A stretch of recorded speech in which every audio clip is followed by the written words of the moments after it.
disturbance at Acer Plaza? 10-4 dispatcher. Verify address. It's Acer Plaza. Repeat, Acer Plaza.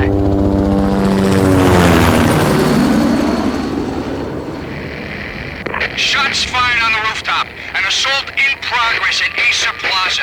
Repeat, an assault in progress.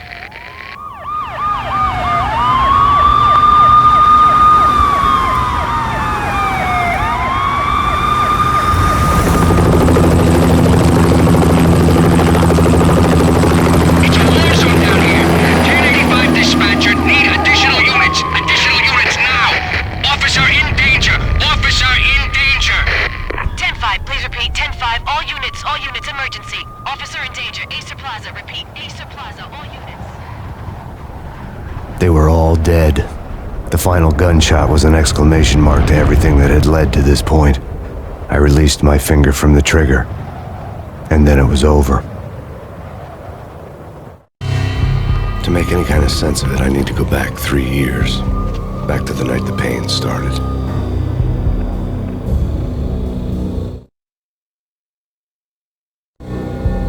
I was still on the force back then. NYPD, Manhattan, Midtown North Precinct, Hell's Kitchen.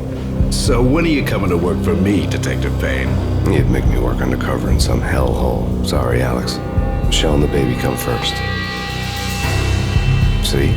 My last smoke. It's bad for the baby. That's you, Max. A regular Boy Scout. See, Alex. Still on for poker Thursday night, right? Like taking candy from a baby. Life was good. The sun setting on a sweet summer's day. The smell of freshly mowed lawns. The sounds of children playing. A house across the river on the Jersey side. A beautiful wife and a baby girl. The American dream come true. Honey, I'm home. But dreams have a nasty habit of going bad when you're not looking. The sun went down with practiced bravado. Twilight crawled across the sky, laden with foreboding.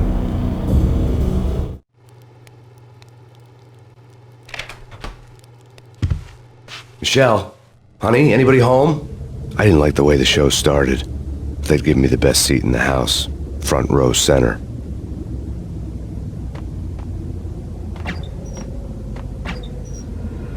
What the hell? Something ugly had been tattooed on the wall, a map of things to come. It was a poison syringe, a magic tag full of diabolical meanings.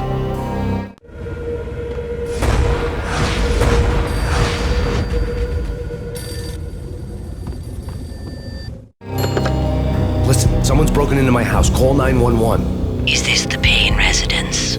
Yes, someone's broken into my house. They're still here. You have to... Good. I'm afraid I cannot help you. Who is this? Hello?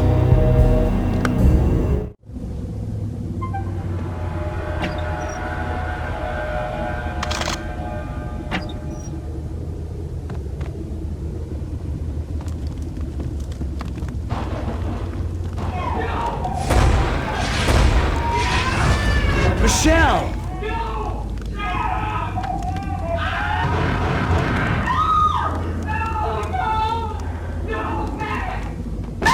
Michelle! Please! It's coming. Freeze! NYPD, drop it! Coming! Let it go! No, please God, no. The flesh of fallen angels!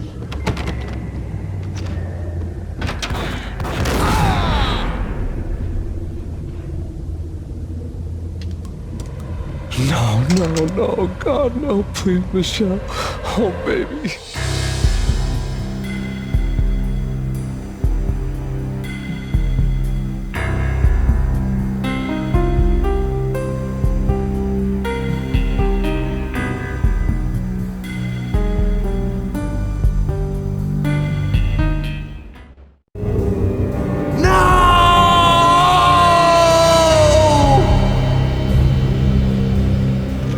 That was 3 years ago. Everything ripped apart in a New York minute. The killer junkies had been high on a previously unknown designer drug, Valkyr, V. After the funeral, I told Alex I'd be transferring to the DEA. It It took us 3 long years to get a break in the Valkyr case. Then, finally, 2 months ago, a dime dropper tipped us off that Jack Lupino, a mob boss in the Punchinello crime family, was trafficking. I went undercover, infiltrated the worst mafia family in New York.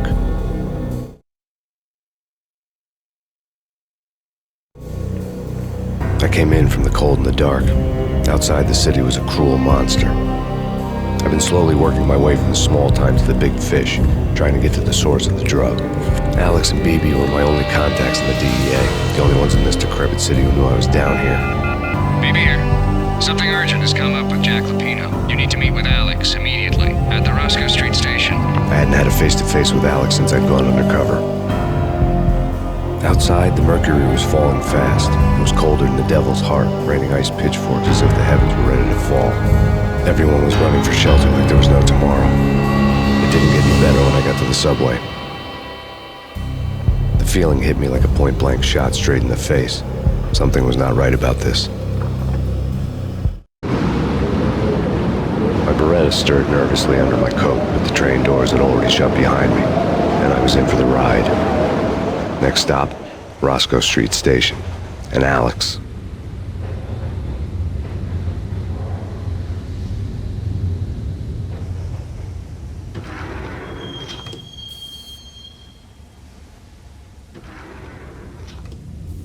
The station was drenched in gloom. Alex was a ghost, nowhere to be seen.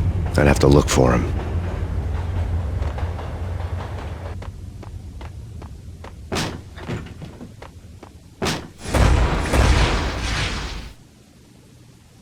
Death was in the air at Roscoe Street. I'd have to find Alex fast.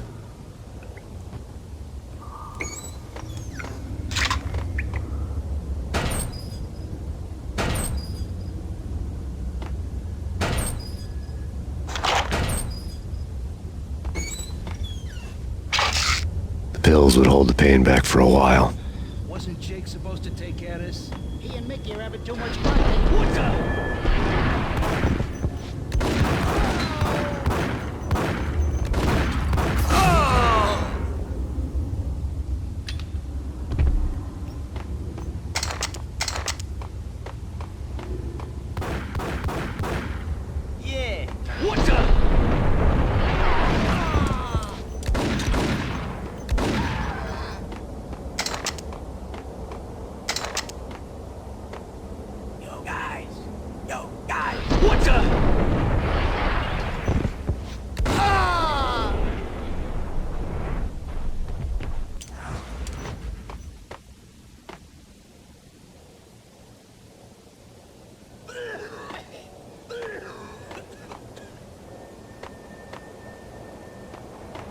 Hey!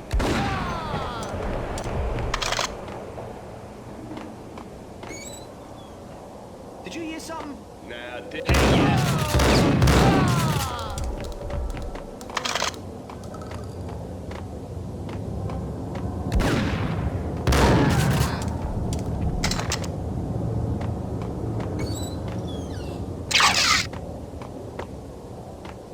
While looking for Alex, I had ended up in the middle of a big-time crime operation.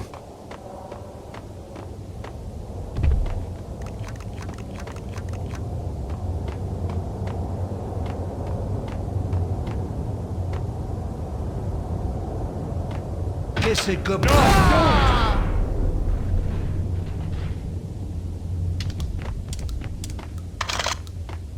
You saved me, man. What's going on here? A massacre. These armed thugs just appeared from nowhere. We need to get help. I can make the call from the control room 1 floor up. Can you take me there? Sure, sounds good. Follow me.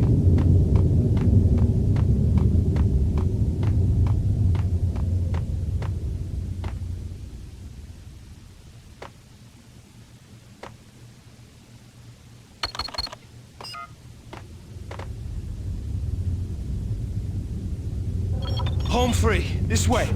Yo! Out!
The train lit up like a Christmas tree. The power was back on.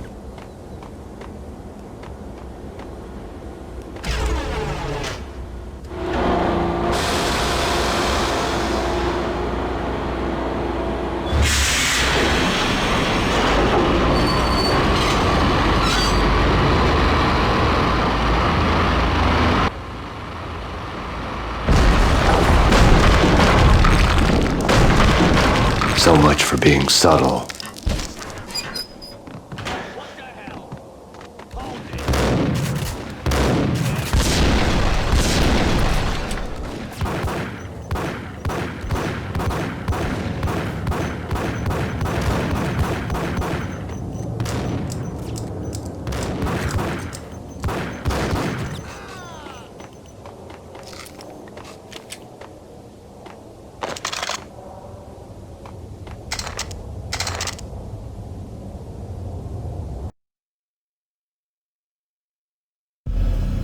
The rusty door led to an abandoned part of the station, closed off since the early 40s. Something big was going down at Roscoe Street. Maybe that's why Alex had wanted to meet me here. Maybe not. One way or the other, I was gonna find out.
The door had been welded shut ages ago and the bomb was missing a detonator.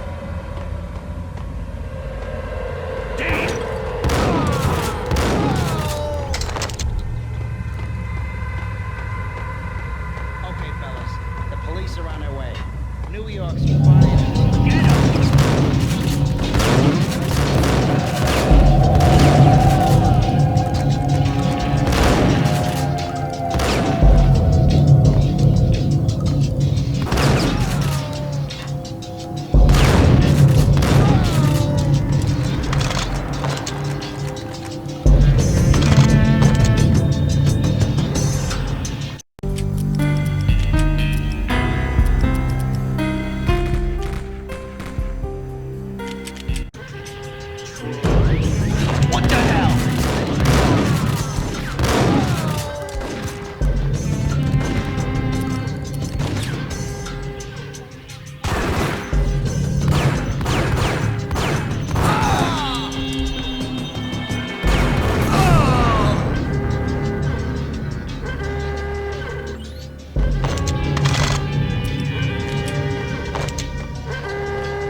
We come to you now live from the crime scene. Who is this? Right back at you. This is Deputy Chief Jim Bravura from the NYPD. You are to cease your criminal activities and surrender immediately. Sure thing, Jim. Me and the boys have been talking and everyone's real sorry. They'll never do it again. Who the hell is this? Being placed at the scene of a bank robbery wouldn't have tipped the odds in my favor.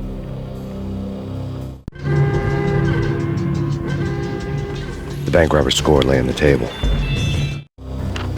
The bank robbers had been after Acer Corporation bonds. The Acer success story had recently been on every channel and on the cover of every magazine.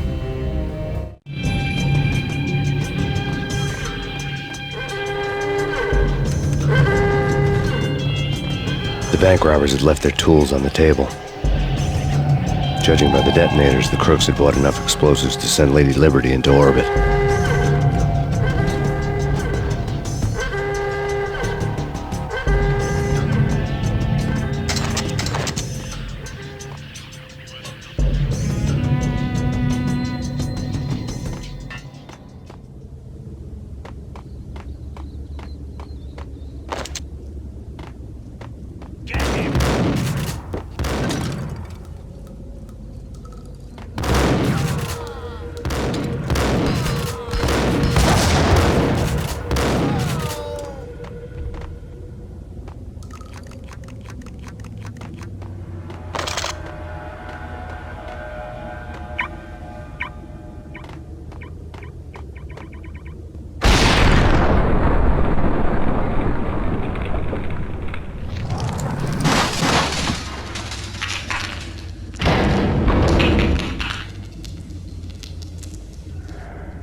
Hold it!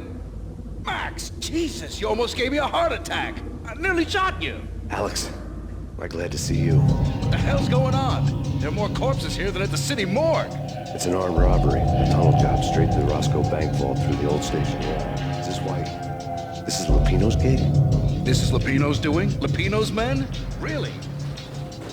You sure know how to pick a place? Can you get through? No, it's locked. We gotta get out of here. If it's Lupino, it's... Alex? Alex!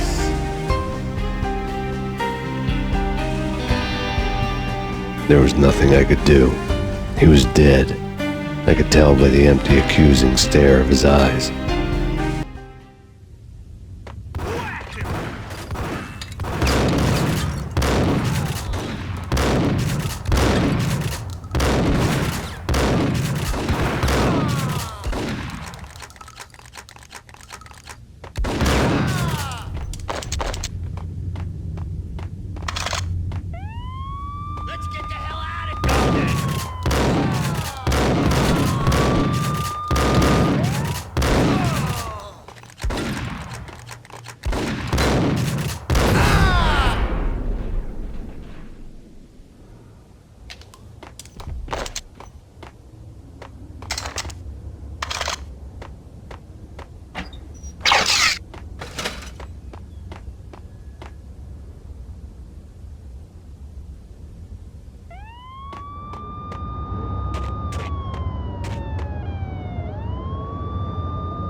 Alex had kept me relatively sane for the past 3 years. Now I didn't know how I felt. Somehow he had stumbled upon something big and ended up stepping on Jack Lupino's toes.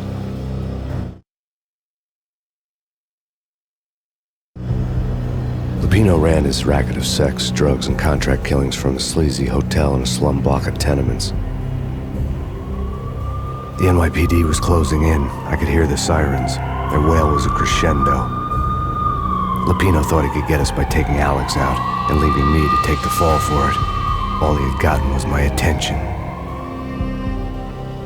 I went for the hotel first. It was a sad old thing with flickering lamps and faded colors, cheap mobster punks and tired-eyed prostitutes. I walked straight in, playing at Bogart like I'd done 100 times before. The place was run by a couple of murdering mobsters with shark smiles. The Finito brothers. Ladies and gentlemen, it's the pain in the butt. Pain to the max. You're killing me. Did you make that up yourselves or you get some wino downstairs to come up with it? Don't answer that. A rhetorical question. I got something for the boss. Lupino around? That kind of depends on who's asking. A friend or a junk squad plan. Don't answer. It's one of them, how do you put it, rhetorical questions. Lupino ain't here, but he says bye. Lupino wasn't in his cheap hotel. Instead, I ran into the Finito brothers. My cover had been blown. The door slammed shut behind me, and then I was dodging bullets like raindrops. Pain in the butt. Ha ha! Pain to the max. Junk squad kid. Got a ticket for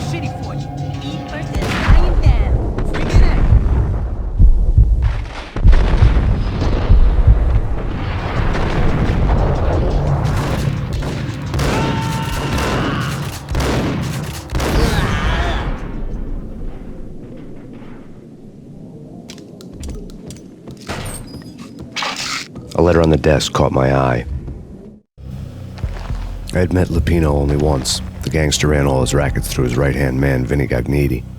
Gagniti was a high-strung whiner on the verge of breaking apart, like an overamped Energizer bunny. He had the brains to run the business, but he lacked the balls, always falling short, taking his frustration out on underage addicts and call girls.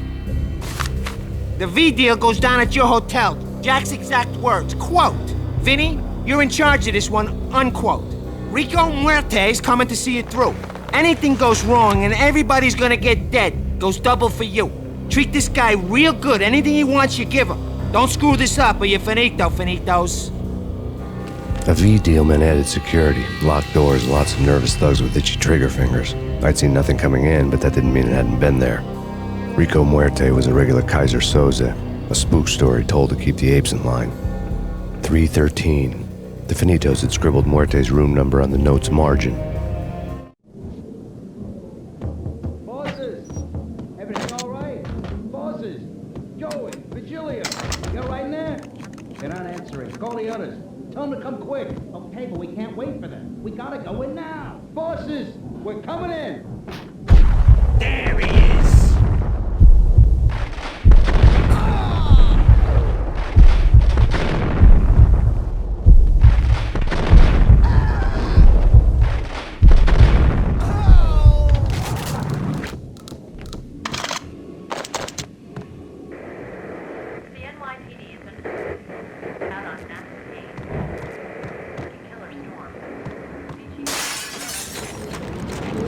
Something's wrong with the bosses. Payne's there and they're not answering.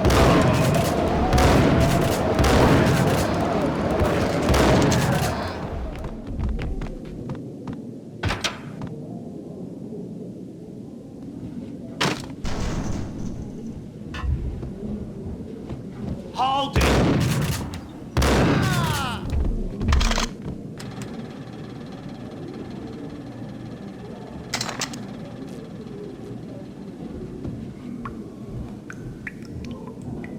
Previously on Lords and Ladies.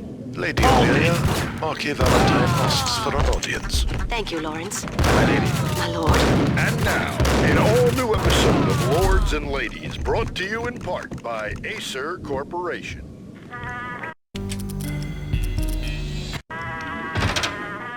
There he is! My lady, there is a matter of great importance I must bring to your attention. My lord, there is? Indeed, my lady, there is indeed. From the very first moment we met, upon that distant forest path, there has been sunlight in the autumn leaves blazing like the colors of your hair. Oh, my lord, you should not speak so. But my lady, I must. My lord, no. I forbid you. This cannot be. This Piece must of not crap. be. But why, my love? Oh, Why? careful! My lord, It might it kick is but too bad. Force me to words. My lady, I beg of you, I must. I would rather you would not come. Yes, my lord, you should be dead, for the shame is too great for living. Ah! My lord, I am your long-lost sister.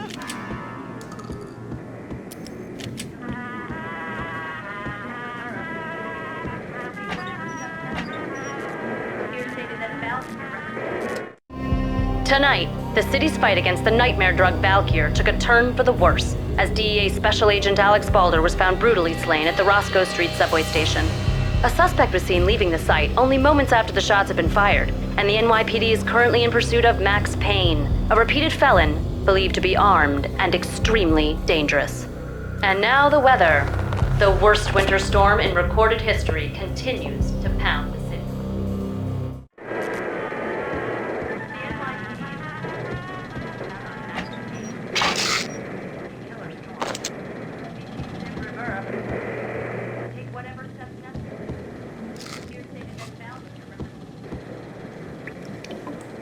V-head junkies could go off without a warning. I had to be careful. You're gonna die.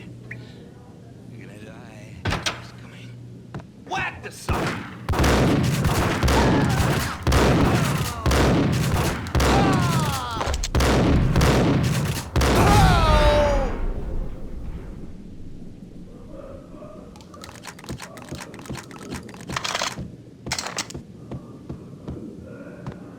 I'd found Muerte's room.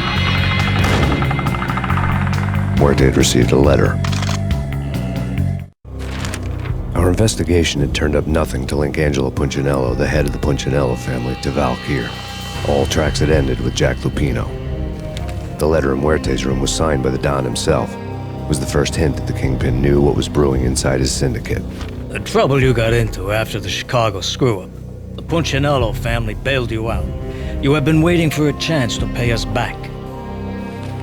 One of our trusted boys has a monkey the size of King Kong on his back. And we need your special skills for backup on a major deal.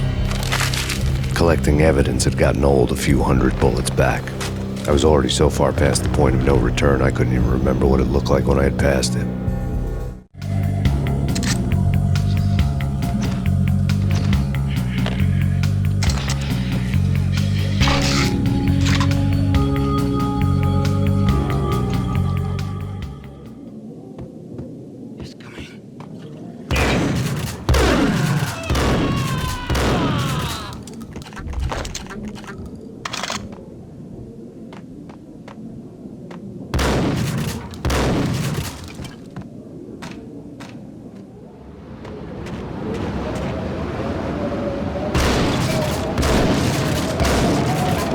I didn't want to know what had happened here. It was not a pretty sight.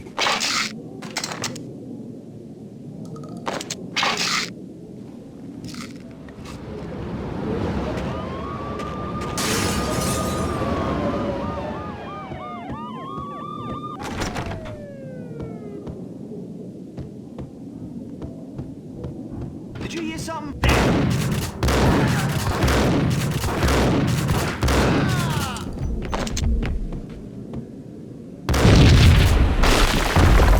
What the? Told you, God.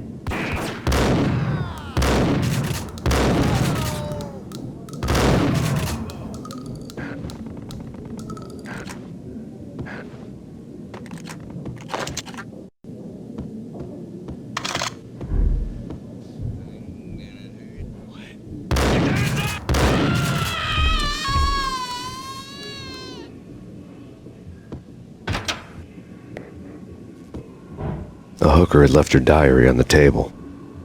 The diary belonged to a hooker named Candy Dawn. The read would have made a vice cop blush. Had talks with the mystery hag over the phone again. Sent her the latest One-Eyed Alfred tape. As long as the hag keeps paying for the tapes, the old man could come every day for all I care. She had a nice sideline, making secret X-rated flicks of her clients and selling them to the highest bidder. It would get her killed if her V-fix for the day didn't do it first.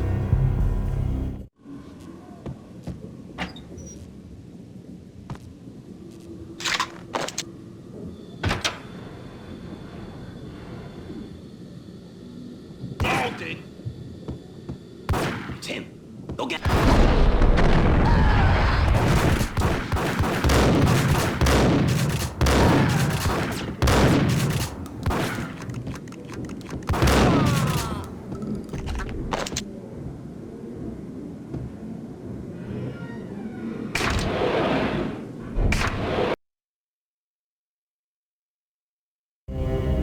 The old service elevator rumbled down to the bowels of Jack Lupino's hotel.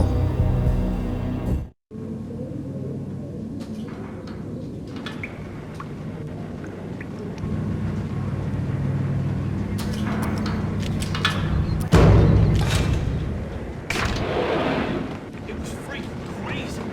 The cops were doing a full-scale ice.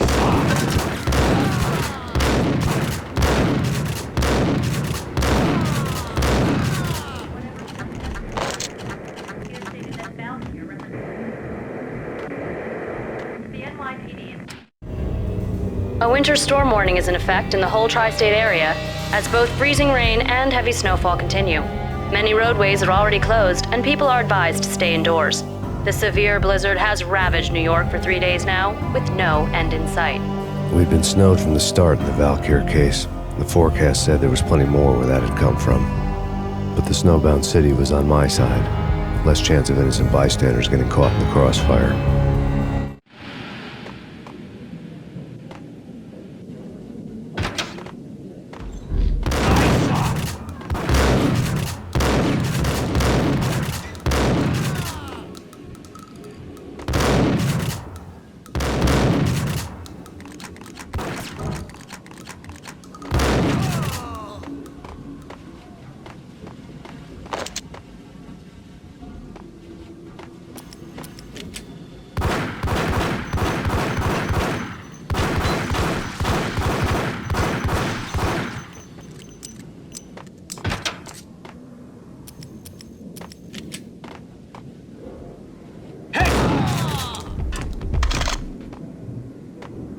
Exhibit number 1, a newspaper. A dead man tied to a chair lay on the boiler room floor. Captain Baseball Bat Boy has an unbeatable track record in superhero death matches. But a 6-pack of root beer gets me every time. The murder weapon was a baseball bat, now lying in a pool of drying blood next to a newspaper folded open on a Captain Baseball Bat Boy comic strip. Take vampire movies. Why are they always... Get here!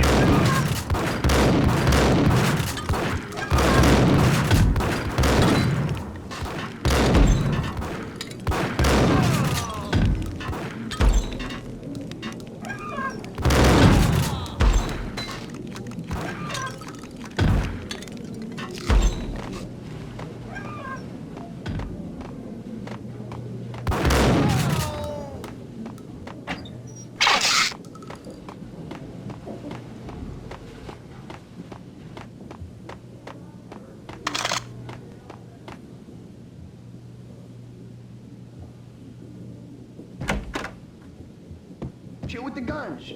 Trust me, you don't want to piss Muerte off. Gentlemen, let's do business. Green for green. Tears of green-eyed angels. Amen. Gun him down.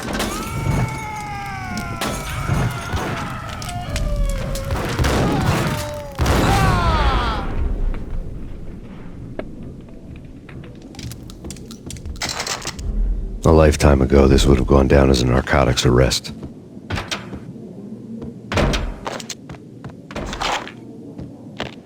The transparent cylinders glowed. There was a key on the table. It was dirty money.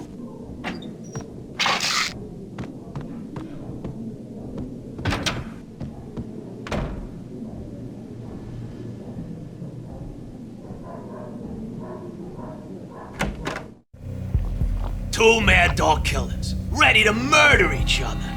They step into the next room, and I'm thinking, now they're gonna do it.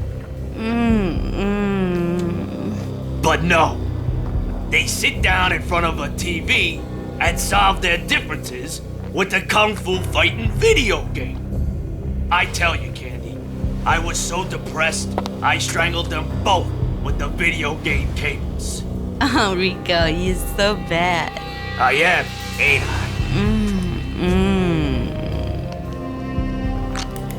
Rico Muerte, big-time hustler. Who the hell? It's that cop. Muerte went for his gun.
The antique switchboard was still in use. There was an old telephone switchboard in the back room of the reception area, the kind that made phone tapping child's play. It wasn't hard to picture a fat pimp sweating with headphones on, listening to his hookers talk dirty and fake orgasms over a web of party lines. the blood veins of New York. Right now, there was a different set of moans and groans going on. Boss, Corneli, this Max Payne. He came, started capping us.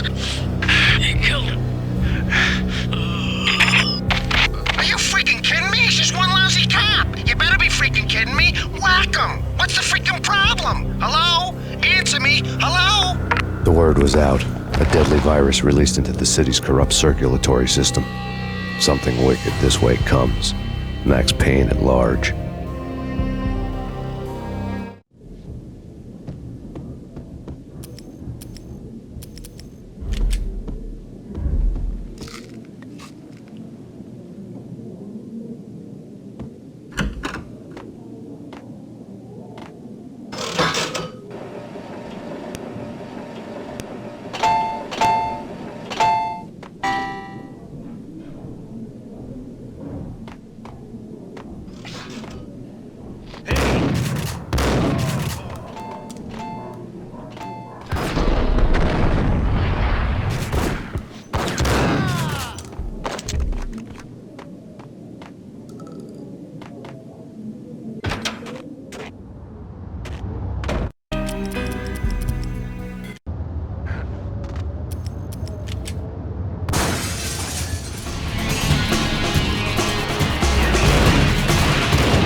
Turn around, walk away, blow town.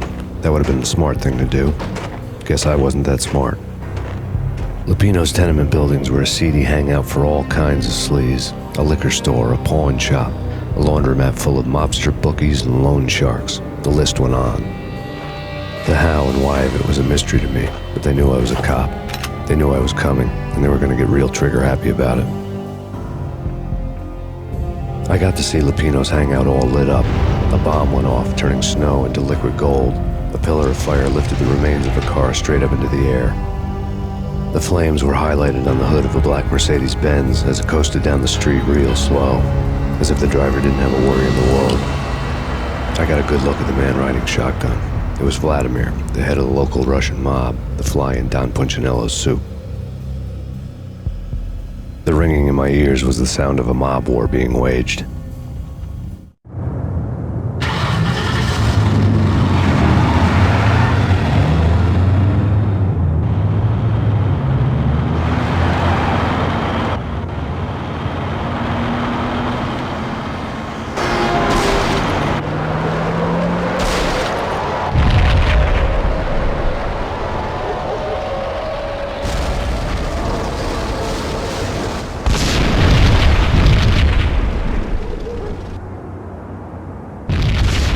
Another bomb exploded inside the closest slum building. It was a lucky break. The goons inside were spooked, but luck always came with a price tag. More bombs could still be ticking inside, and the cops would already be on their way. Jack Lupino's suite was on the top floor. At least it used to be, before the explosive makeover.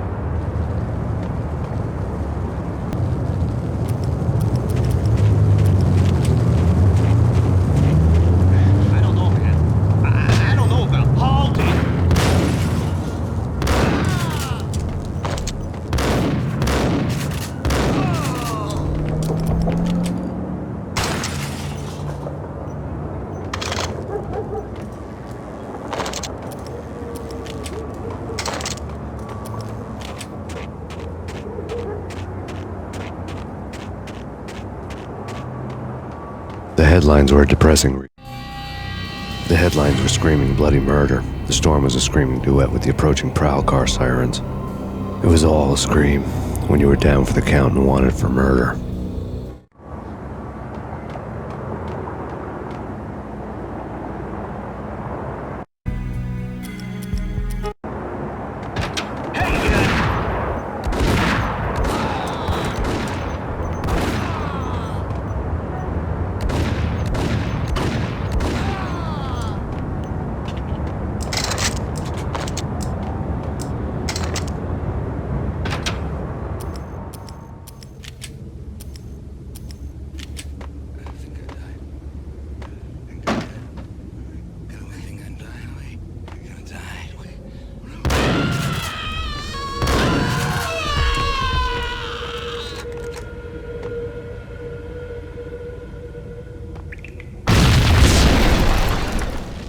The whole building was rigged with explosives.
A beaten-up phone in the entrance hall was ringing. It could have been just a junkie in need of a fix, but it turned out to be something more sinister than that. Am I speaking to Mr. Payne? Who wants to know? My name is Alfred Woden. You must hurry. The police are on their way. Tell me something I don't know. They know you're there. How? And what's it to you? I will contact you again. The cops arrived, sirens singing in the off-key harmony of a manic-depressive choir. I had a few minutes while the SWAT team would go through their usual routine. By the time they busted in, I needed to be long gone. Max Payne, this is Deputy Chief Jim Bravura from the NYPD. Drop your weapons and come out with your hands above your head.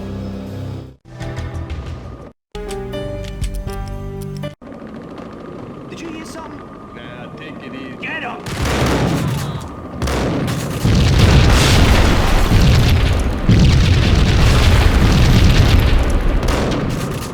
Someone had left a letter on there was a key on the shelf. Suddenly it all made sense. The bombs, the Russian mob boss making an appearance in person. Gagniti was his usual self, all talk and no walk. After our hit, the Russian has only a couple of guns left and they can be bought. There's no freaking way he has the guts to try anything after that. As it turned out, the Russian had plenty of guts. One thing he could count on, you push a man too far and sooner or later he'd start pushing back. Freeze! Max Payne, this is your final warning. Surrender or before... What the hell?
The bombs had destroyed all the stairs up to Lupino's office. The alternate route led there by way of adjoining rooftops.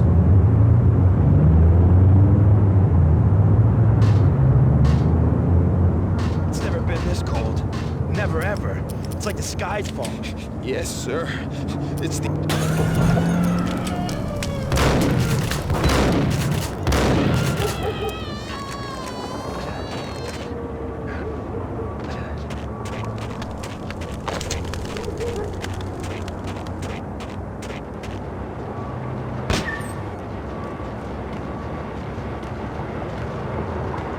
To get to the roof, I'd need to get to the elevator through the locked door up ahead.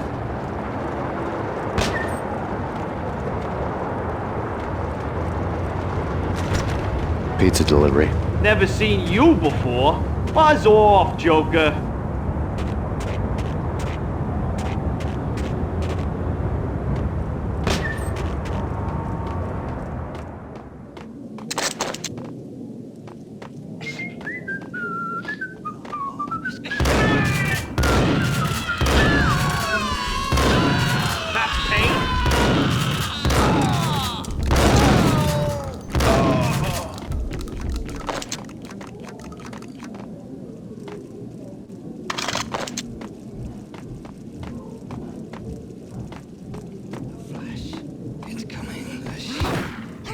What the?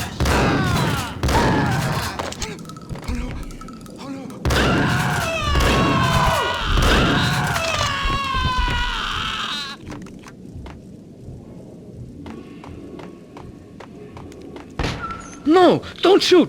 You know the clowns at the laundry? Me? No. You're no good to me then. What? No, the laundry, yeah. I know him, yeah. Get me in there. Okay.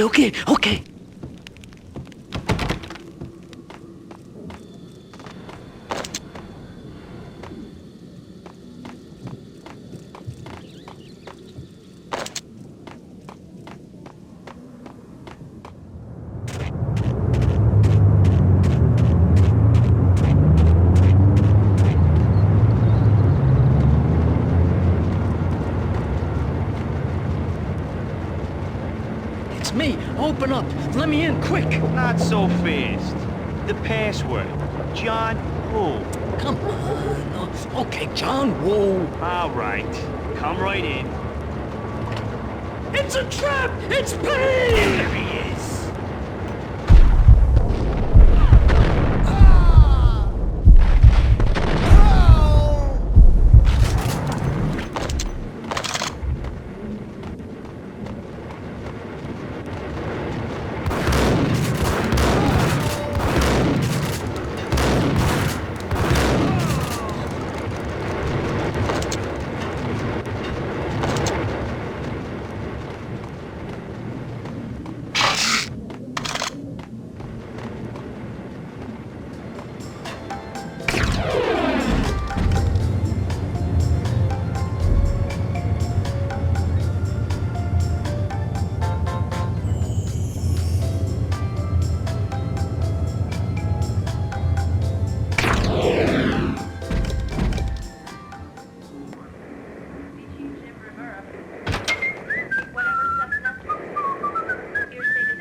New York City is in crisis tonight, with reports of Valkyr-related gang war in the streets of the Bronx.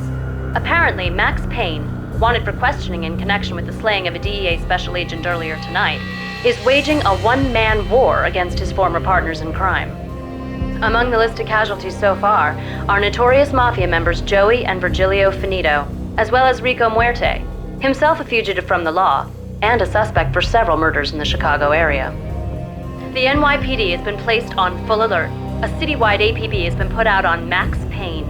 Deputy Chief Jim Bravura has promised to take whatever steps necessary to bring him to justice. What those steps may be remains to be seen. For NYCNN TV News, this is Kira Silver.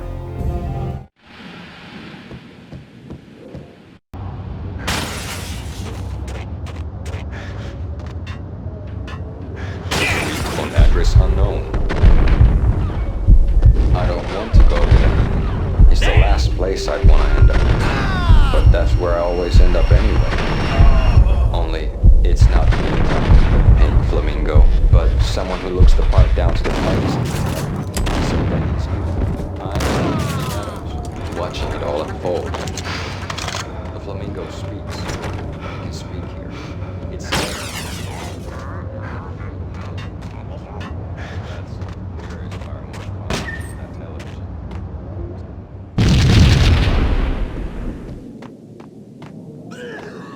Red, blue, or green? It's always red or blue.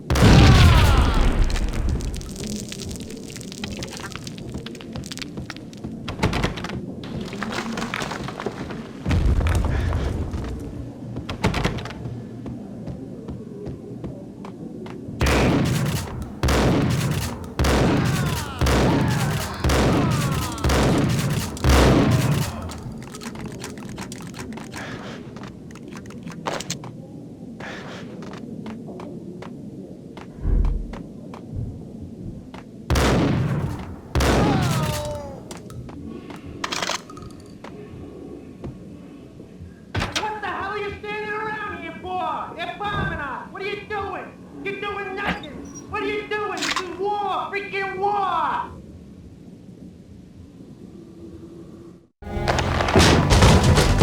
Vinny got needy.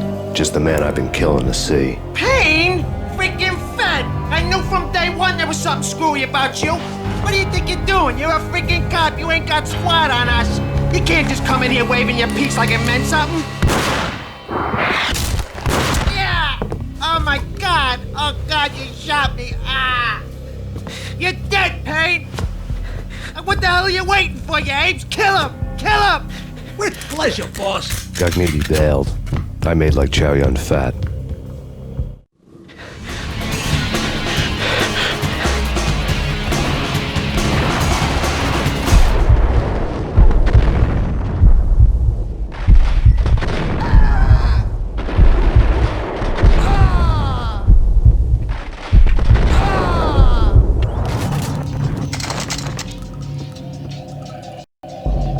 A crumpled letter lay on Gognitti's desk. The letter was addressed to Don Punchinello, but Vinny had never had the nerve to finish it. Jack's gone voodoo. Just the other night, he shot Dino because he wanted to see what his brains looked like splattered on the wall. He's a freaking mad dog. We're running out of men and business fast. Gognitti had been living in mortal fear of his boss. Jack Lupino was a psycho.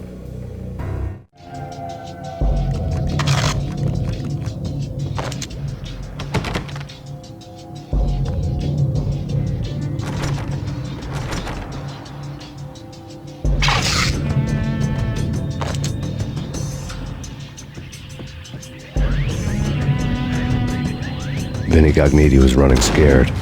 He could run, but with a bullet in his stomach like a broken bottle of Tabasco, he was quickly running out of time.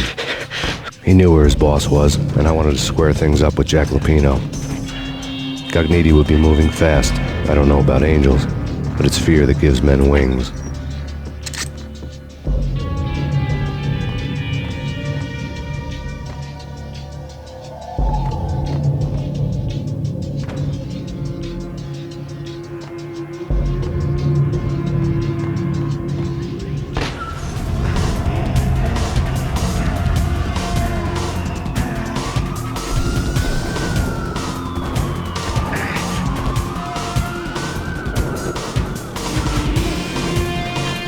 Gognitti hitched a ride. To catch him, I'd have to follow his lead.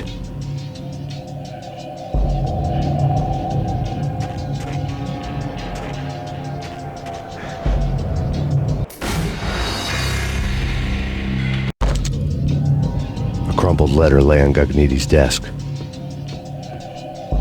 Vinny Gognitti was running scared. He could run, but with a bullet in his stomach like a broken bottle of Tabasco, he was quickly running out of time. He knew where his boss was, and I wanted to square things up with Jack Lupino.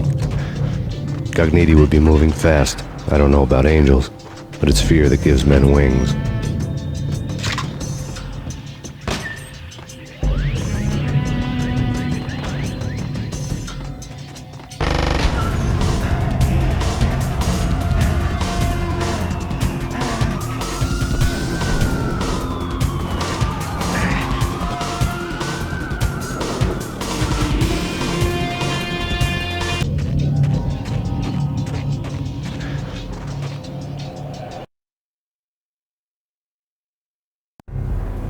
This was my second train ride of the night. The way it started didn't promise anything better than the last one.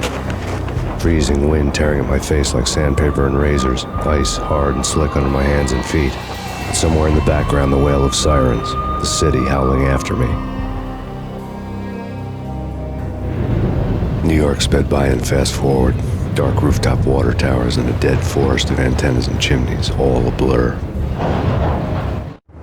When the train he was riding slowed down, Gognitti made his move.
It's Payne! He's coming down the stairs! Shoot the bastard! Okay, boss, you got it. No problem. Hey!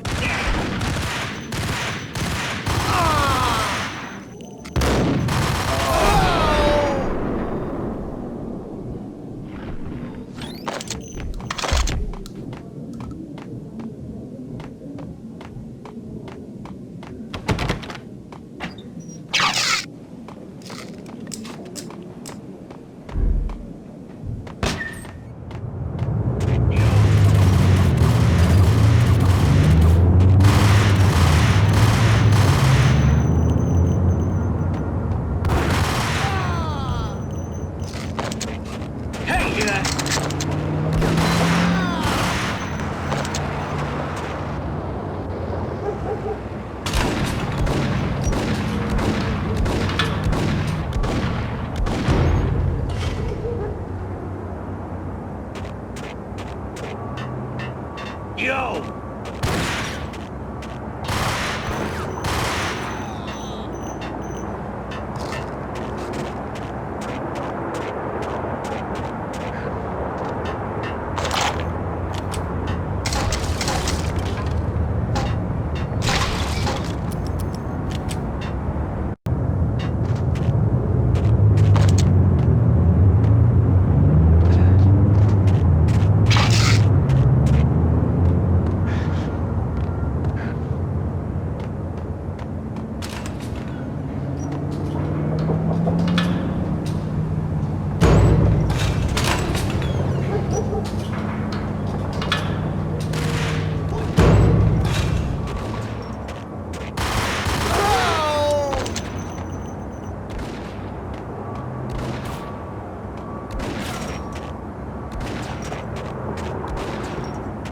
Got him!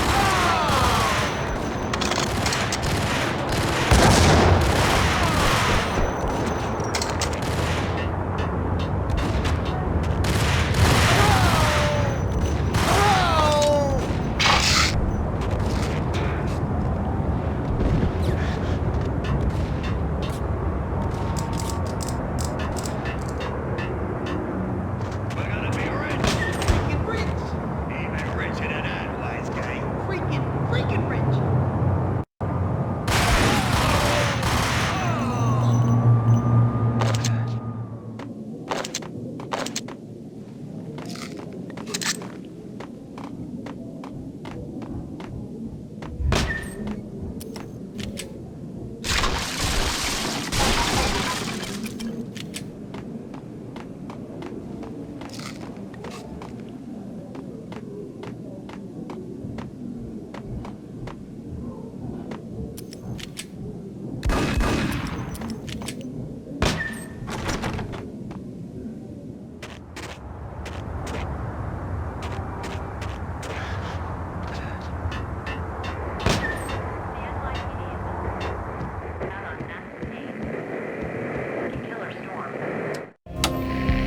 Payne has nowhere left to go. We are very close to capturing him. You'll get a full statement then. Right now, I've got better things to do, ma'am.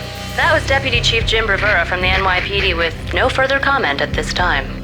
Apart from his suspicious food habits, I figured Bravura to be one of the good guys. Fate had just dropped us on different sides in this. But when it came to capturing me, he was way out of his league. I had already ditched the cops a couple of rooftops back. For now.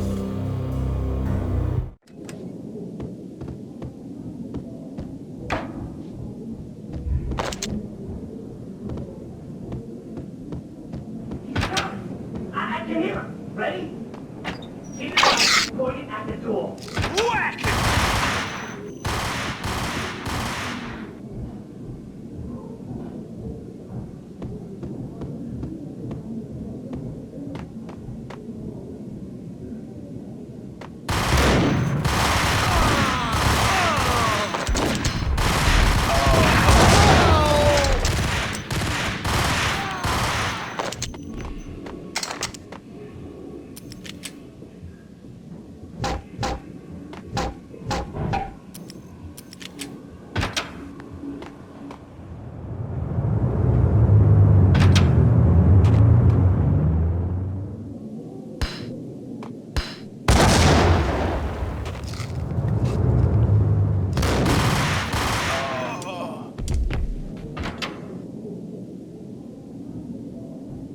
Open, goddammit!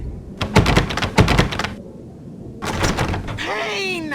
I'll kill you, you lousy freaking cop!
Gognitti ran out of steam in a dead-end alley with steam boiling out of the sewer grates like all the fires of hell were burning high beneath us. It was shakedown time. Where's Lupino? Screw you! Bad start, Vinny. Police brutality! I rate pretty high on that. You can't just hurt me in cold blood! Just keep telling yourself that. Listen good, Candyman. I'm not gonna be anybody's fall guy. I want to know where your boss is hiding. There was no glory in this. I hadn't asked for this crap. Trouble had come to me in big dark swarms. The good and the just were like gold dust in the city. I had no illusions. I was not one of them. I was no hero. Just me and the gun and the crook. My options had decreased to a singular course. I'll tell you, just don't hurt me no more. Lupino's at Ragnarok, the nightclub. Book me, take me in the home into the freaking jail, just don't hurt me. Your rights will be ready at your funeral.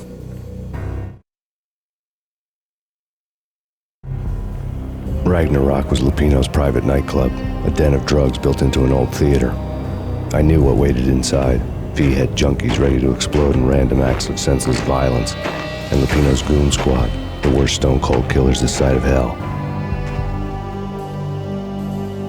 Ragnarok was as inviting as a headache, flickering and flashing to a machine gun beat. The belly of the nightclub was a gothic theme park that began with bondage games and led to the nasty stuff from there. As subtle with its dark message as a cop-killer bullet through the heart. Like father, like son, just like Jack Lupino.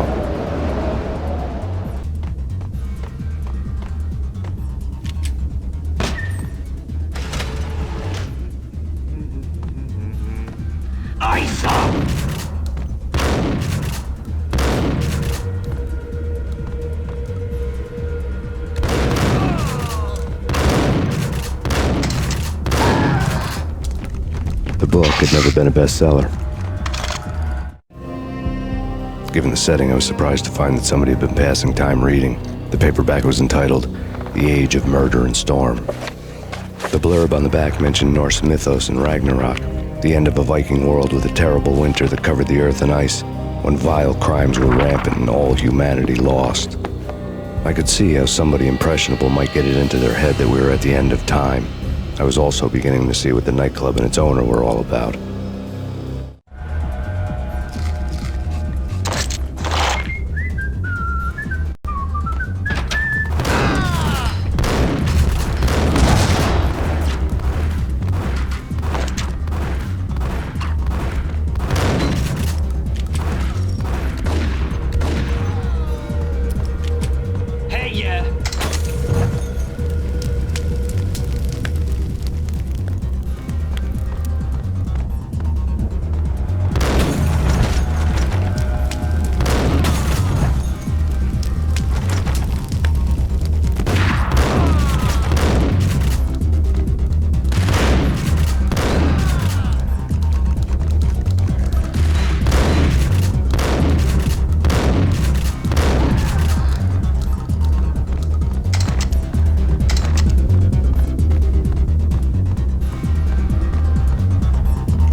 Books on the occult had been piled. The room was stacked with light reading, such as Necronomicon, Witchcraft, and Paradise Lost. Old exotic titles like Malleus Maleficarum and De Umbrarum Reini Novum Portus. Books with pentagrams on their covers, all dealing with the occult and the infernal, lying between stacks of horror videos and a couple of Ouija boards.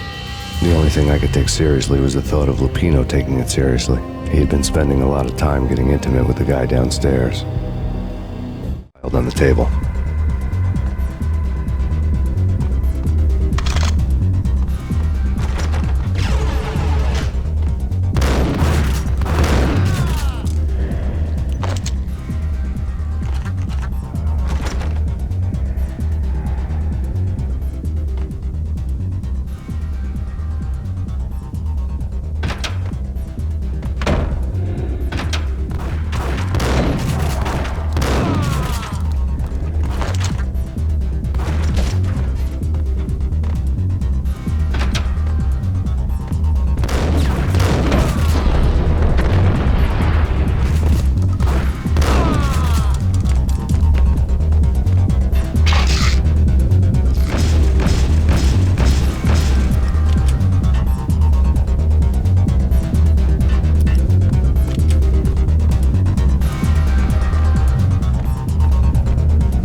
Karaoke never was my scene.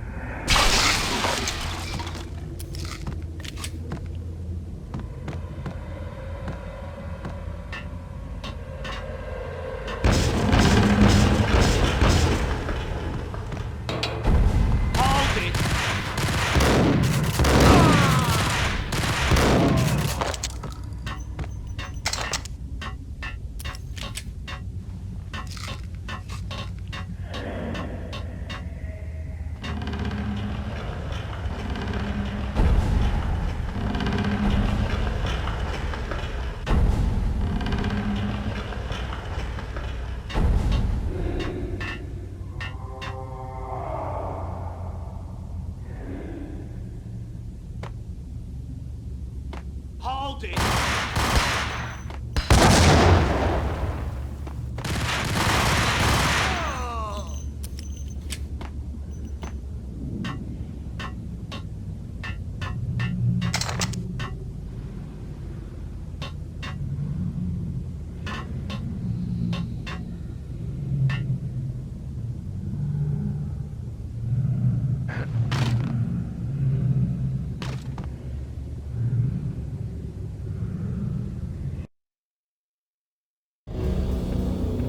The backstage area led to Lupino's inner sanctum. The hot air inside was like an invisible wall, thick with incense and something else, a sickly sweet smell that made you gag. This was the rotten core of the Big Apple. Lupino lurked somewhere ahead, like a spider at the center of his web, waiting. The vapors in the air started to make my head swim. Torn pieces of a letter lay scattered on the sofa.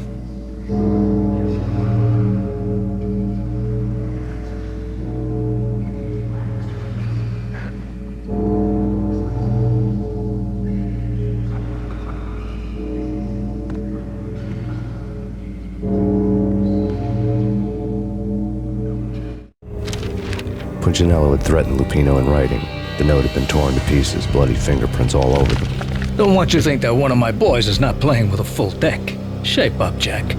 We are running a business here. I'd hate to send the trio to strong-arm you. The trio were the Don's notorious henchmen. It was obvious that Lupino hadn't been intimidated by the threat.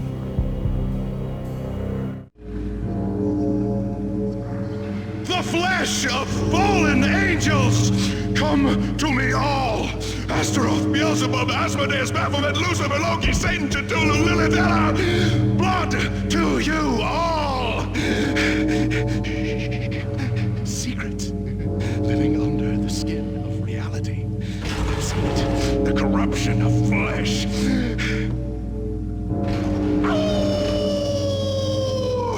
I'm the wolf, yeah! I am the wolf!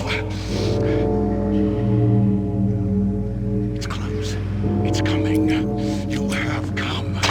A witness to the end of time. It's now! I will rise to her side! I don't need the words! I'm beyond the words! What the?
I had known there'd have to be a catch in it somewhere, and this one was the Empire State Building of catches.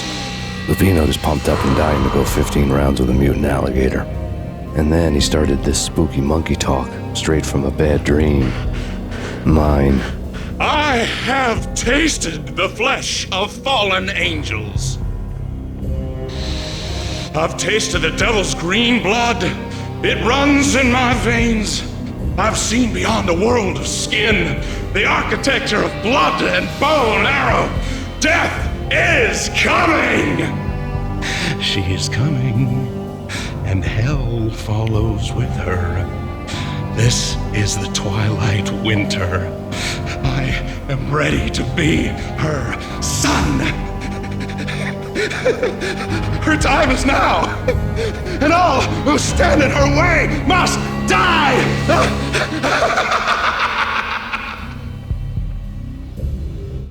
Die! You'll die! You'll die! Now! All die!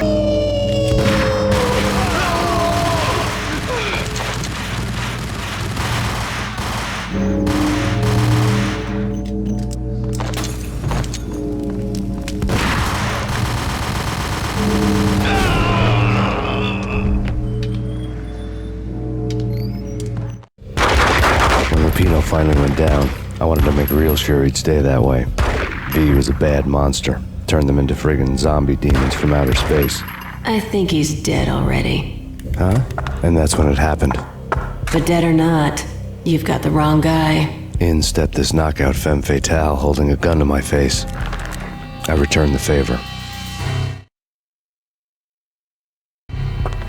Lisa Punchinello. Lisa Punchinello was the Don's wife. Mona Sachs, Lisa's evil twin. Your safety's off, evil twin. You might hurt someone with that gun of yours. Lisa's the damsel in distress. I'm the professional.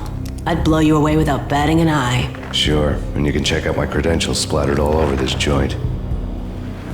Jack couldn't have framed you, not the state he was in. We're after the same slime bag.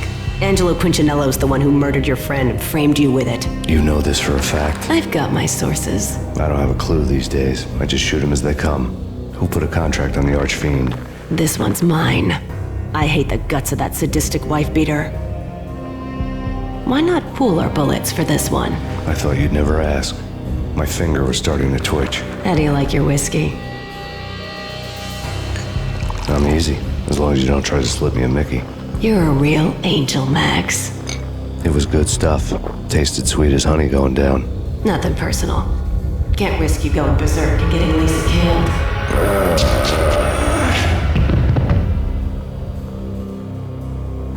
The nightmare was always the same. Violent shapes moving in darkness, old and ugly. The killer's mad laughter was a riddle filled with wicked innuendo.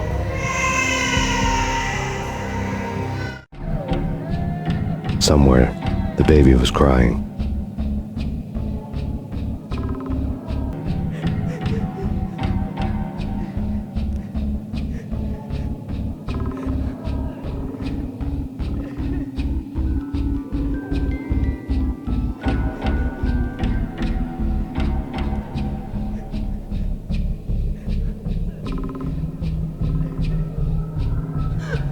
Max, no, please, Max.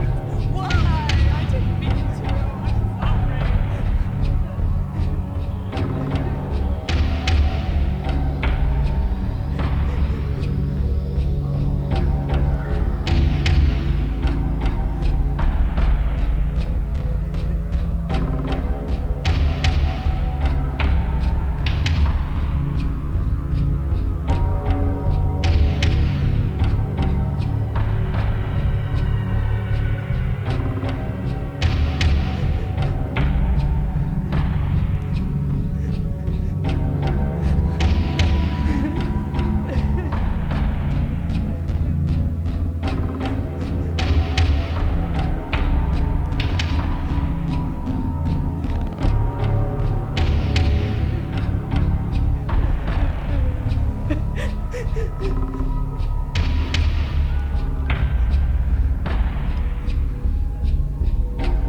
Should have known it when we found you snoring next to Lupino's corpse.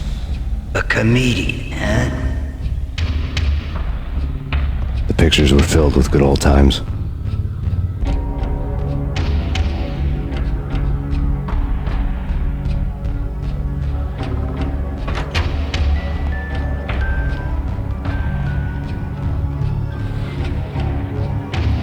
I really love to watch cartoons. Captain Baseball Bat Boy is my favorite.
No, please, God, no.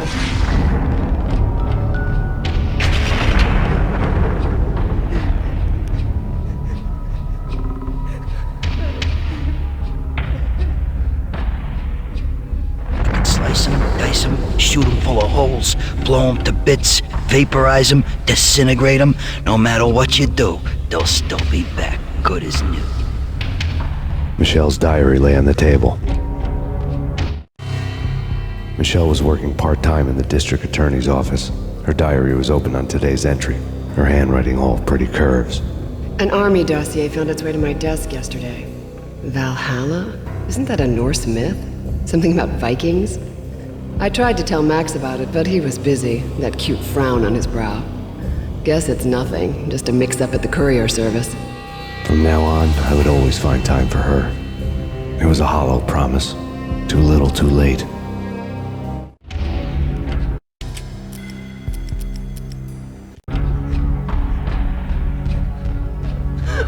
Max, no, please, Max. Why? I didn't mean to. I'm sorry.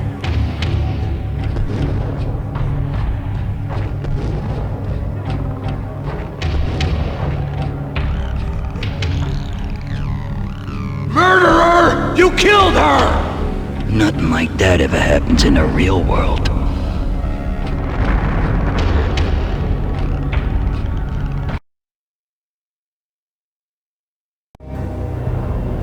I woke up in a bad dream.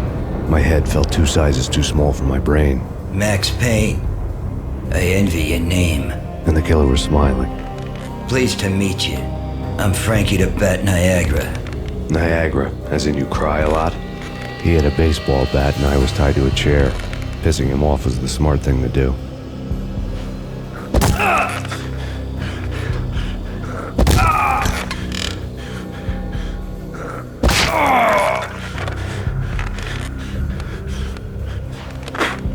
Nothing wrong with a little laugh now and then. Take me, for example. I love to watch cartoons. Cartoon violence is a fascinating thing. Let's take a break. I need to take a leak and maybe grab a cold one at the bar. Don't worry. I'll be back to finish this off. And then, it's checkout time. You play, you pay, you bastard. He swaggered out, and the door clanged shut behind him, locks clicking into place. Everyone makes mistakes. Mine hadn't been to crack jokes about the goon with the bat. He'd have cracked my skull regardless. It hadn't even been to trust a girl with a gun. I had blindly gone after the first bad guy on my hit list when I should have been aiming further up the ladder, at the head of the Punchinello family. I couldn't bring myself to be pissed at Mona. Guess I had a soft spot for a pretty face.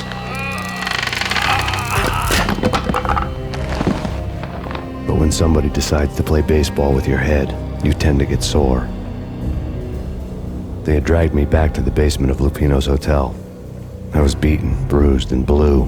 I felt like the chair I had broken to get free.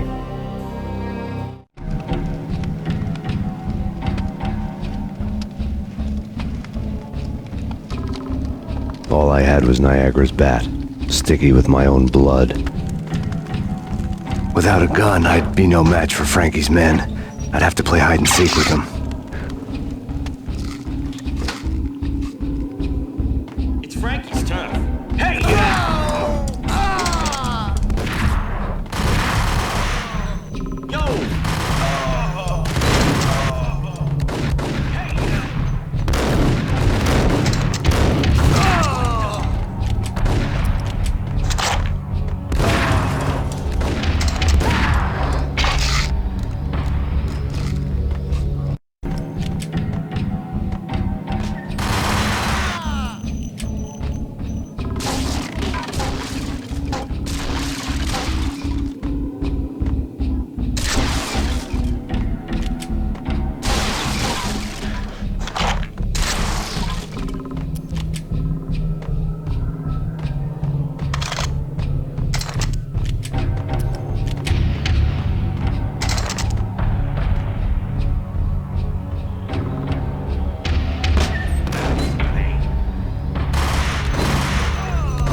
Another newspaper caption for a murder scene. Frankie had left his calling card, a Captain Baseball bat boy strip, next to a sewer passage filled with bodies. You'd better not mess with Captain Baseball Bat Boy. Even my archenemy, Bicycle Helmet Girl, swoons at the sight of me. Aha! There were enough corpses to put a mass murderer to shame.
Things were fast going from bad to worse.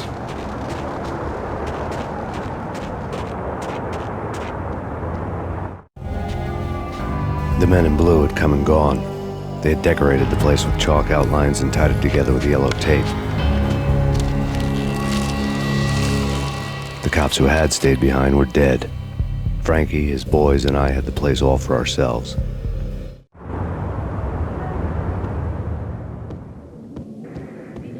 Just forget about it. Just forget about it. Hey, just forget about it.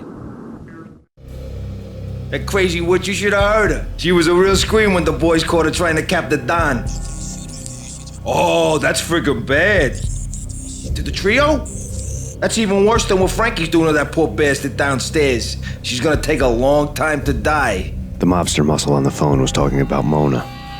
Punchinello's trio were nothing but bad news. There he is!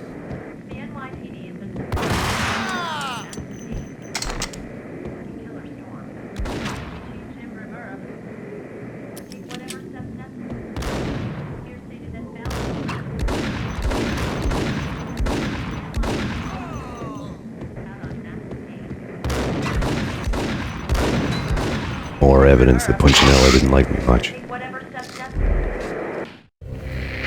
The fact remains that all the victims so far identified in the Ragnarok shooting have been known criminals, many of whom had large doses of V in their blood. Reliable sources say that Max Payne was also among those killed, although no body has been recovered at this time. Reliable sources. That meant somebody thought the Mafia had me, didn't want the cops snooping around anymore.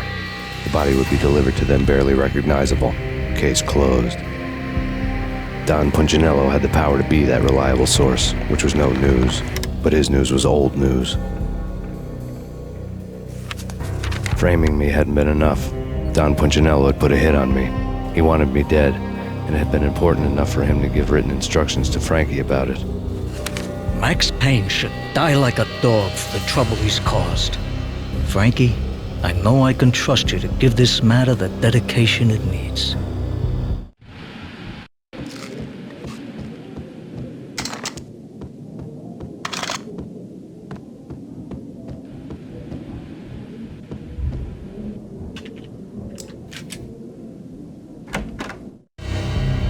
The hotel bar was fast developing quite a history.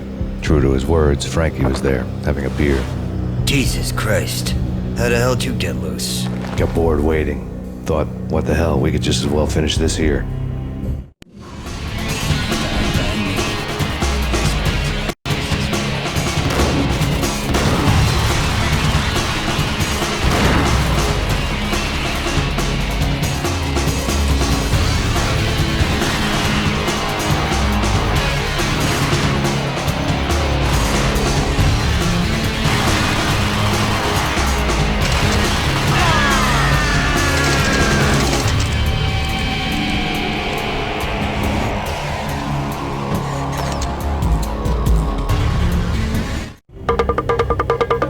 Thank you. You've been a lovely audience. Had enough? I don't play with girls anyway. Unfair! I spotted the tail as soon as I left the hotel. A big black Mercedes. I'd seen the car before. That time it had heralded impressive explosions. Vladimir was back. Bang! You're dead, Max Payne.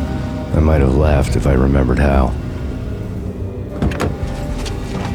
What's this supposed to be? Cops and robbers?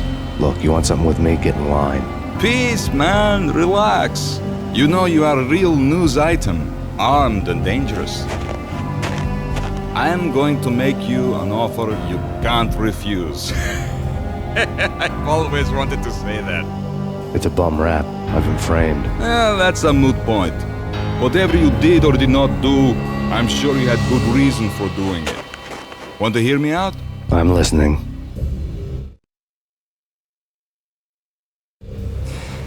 Punchinello messing with V is bad for business all around. But that's not all. There is this guy, Boris Time, used to pull jobs for me.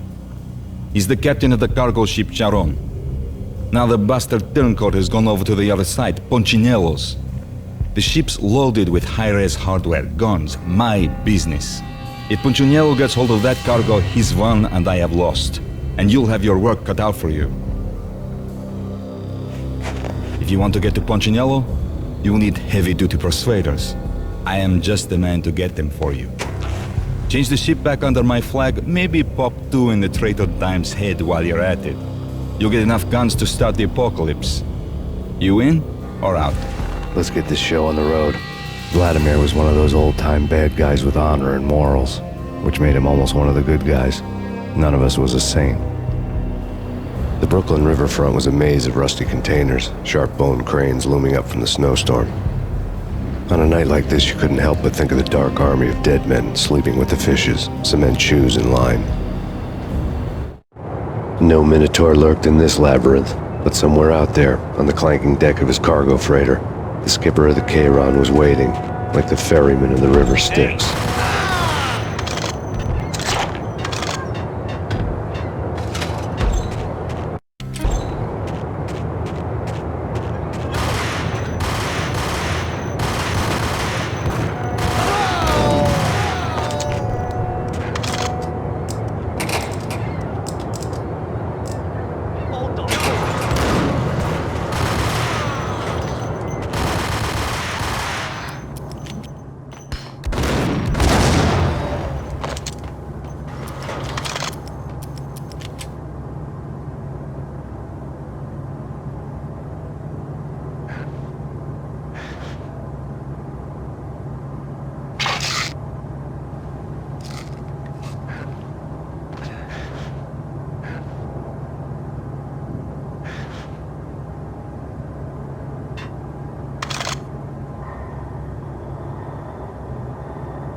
What the hell?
I doubted the letter was a receipt.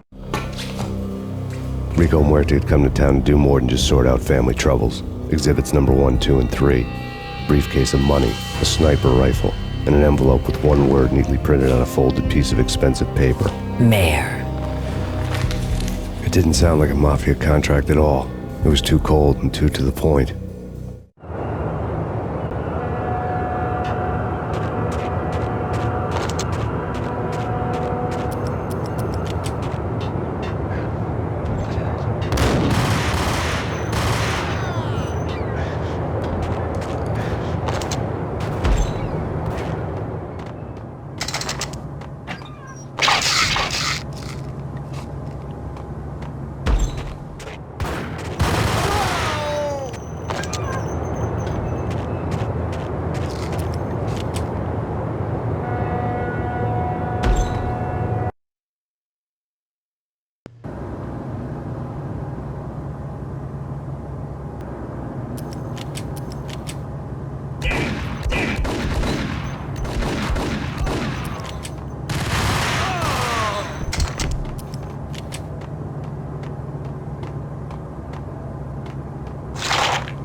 found Boris Dime's ship.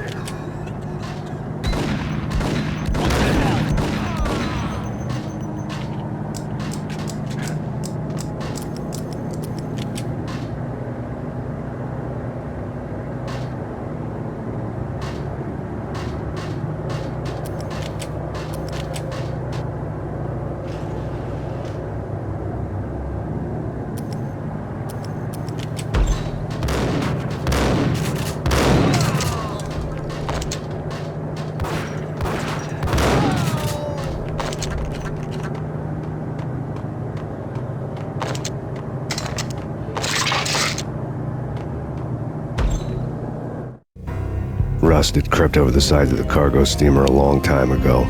Boris Dime would be on board. I'd have to smoke half of his crew to even get near the gangplank. Guns were probably being kept in the hold, buried amidst the rats and oily water.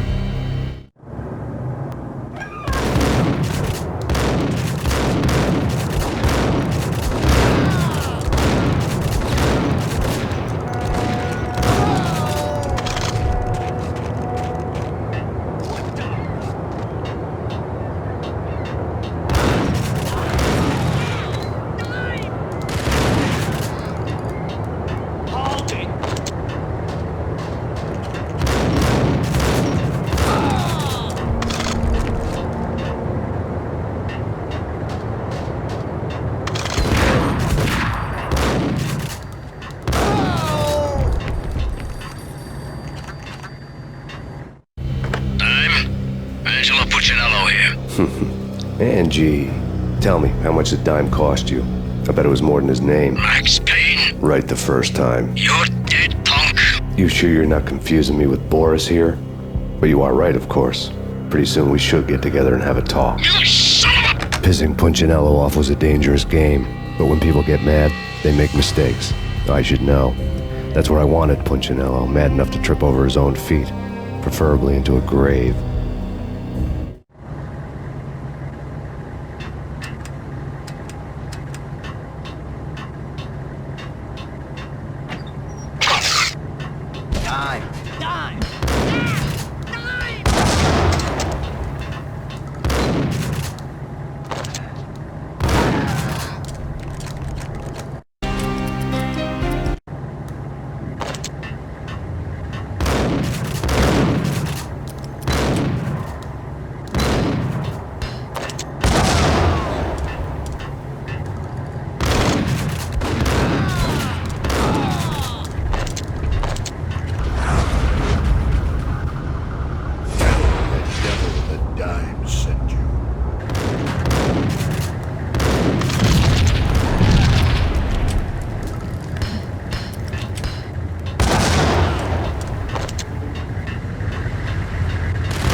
Anybody who says different is calling me a liar. Vladimir here. Collect all the guns and ammo you want. Meet me on the bridge afterwards.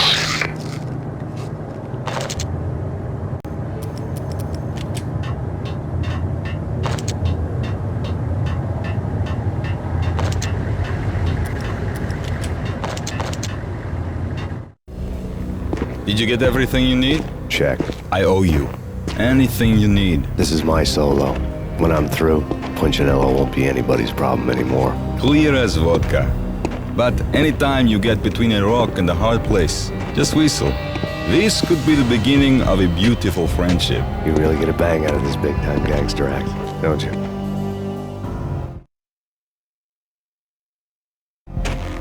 Even with all this firepower, I figured I couldn't get to Punchinello at his manor. I could only hope that he wouldn't pass a chance to hear me beg to see he's won. This is Max Payne. I want to cut a deal. dead man. That's what everybody keeps telling me.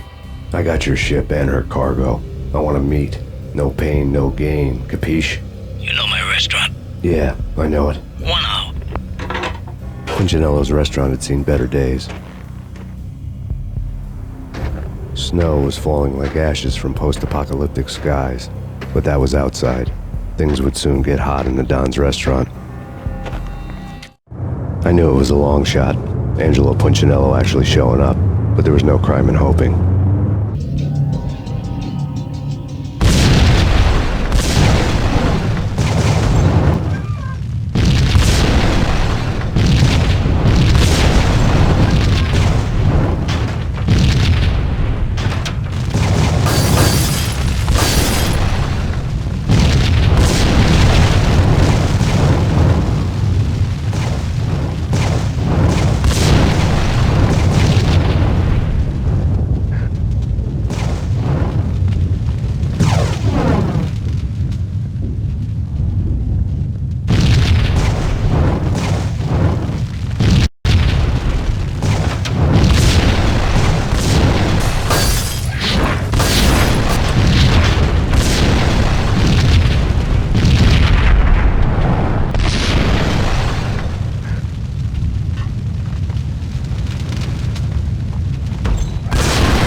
Punchinello was burning to get me. The feeling was mutual. He was trying to put out my flames with gasoline.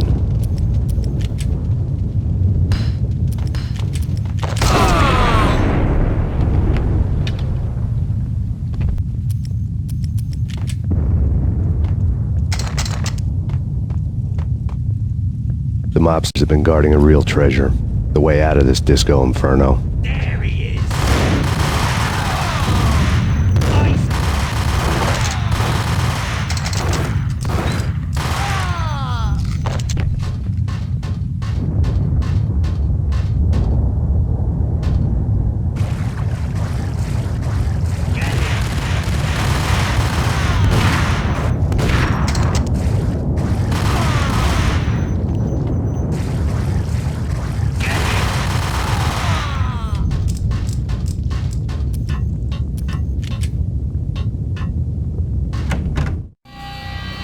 Vlad had seen my smoke signals.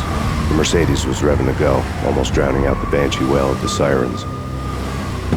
You coming? We'll drop you off at the Punchinello Manor. Sounds good to me. When this is over, look me up. I could use a professional like you. I'll keep that in mind.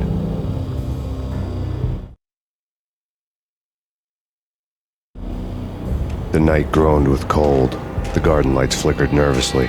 In their light, the falling snow was dead white before the darkness ate it up. I had heard the stories. The trio were mad dogs. They'd have hung the heads of their enemies over the manor gates if the capo had only let them. Punchinello wanted Payne. He'd see the pain. The trick in my situation was that there was no trick, no matter what the movies tell you. No rules, no secret mantra, no roadmap. It wasn't about how smart or how good you were. It was chaos and luck. And anyone who thought different was a fool. All you could do was to hang on madly, as long and as hard as you could. Someone had graciously left the back door open for me and killed the guards. My money was on Mona. I knew the trio would be standing between me and Punchinello. I had read their rap sheets, thick as phone books. No one would be walking out of here alive. The numbing cold of the broken night had followed me in. Upstairs, the trio tangoed down the manor halls to the silent rhythm of their murderous hearts. The blood of their victims rust on their lips. Vince Mugnano, Pilot Providence, a.k.a. Big Brother, and Joe Deadpan Salem. The pistol was a frozen lump in my hand, piercing the skin, gnawing me to the bone.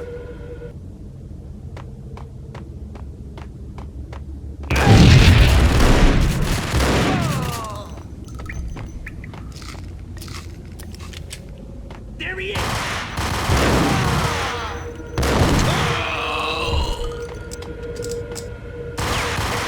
Someone get the guys from upstairs!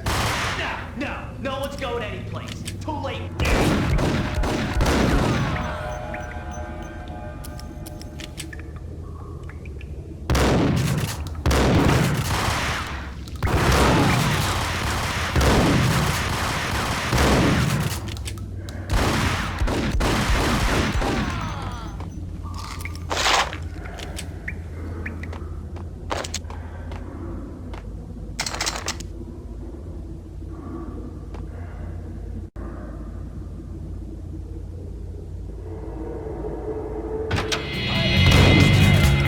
It didn't take me long to run into the trio. The word on Lisa Punchinello was that she was a bit of a witch. The tarot cards on the kitchen table fit the picture. They weren't my kind of cards, but I was willing to take a crack at the hand Mrs. Punchinello had dealt. The first card was the Tower. Maybe that was supposed to be the Manor. It got easy after that. The devil was the master of the house, and death was me, coming for him. I'm gonna run into the trio.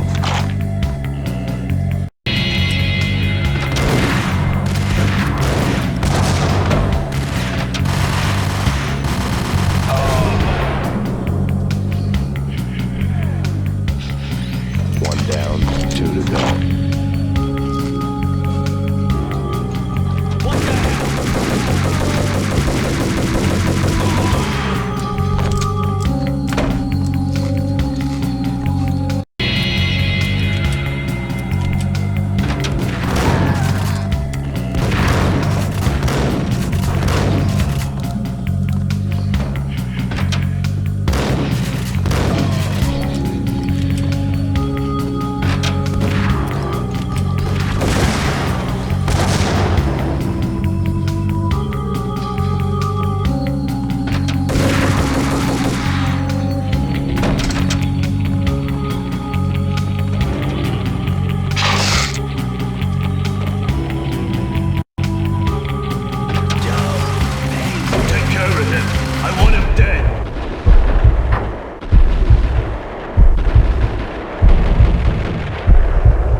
It was too late for her. You're a real angel, Max. I couldn't tell whether it was Mona or her sister. The body was a mess. The sick bastard had really gotten a kick out of it. Seeing her lying there got me thinking about another woman's body on another bed. Got me thinking about a fallen cradle.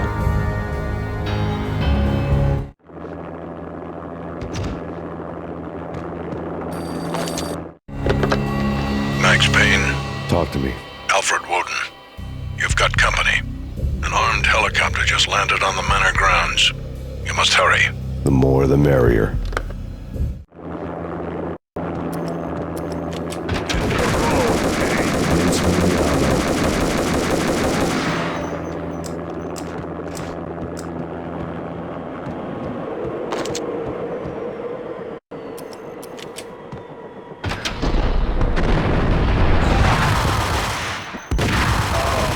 Punchinello's trio was done for.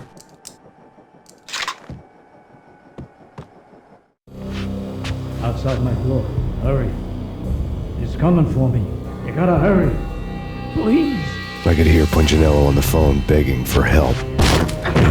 He should have been saying his goodbyes.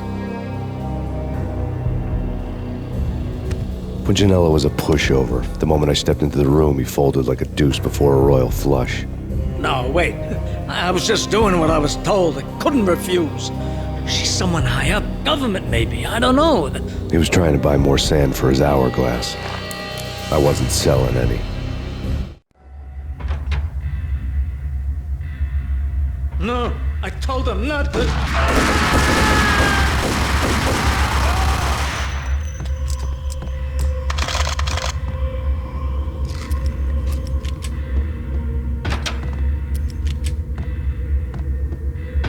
Drop it. Don't move. Game over, Max Payne. I could tell when I was outgunned. It was time to take another beating. The mystery witch was a real barracuda. Trouble on dagger heels, a smoking assault rifle in her hand, and an army of killer suits behind her. How sweet. I get to kill two birds with one stone. Sooner or later, it was going to catch up with you. Mr. Payne, it's time to show you the benefits of my brew. Be a good boy now. You'd find that Lady Luck was really a hooker. You were fresh out of cash.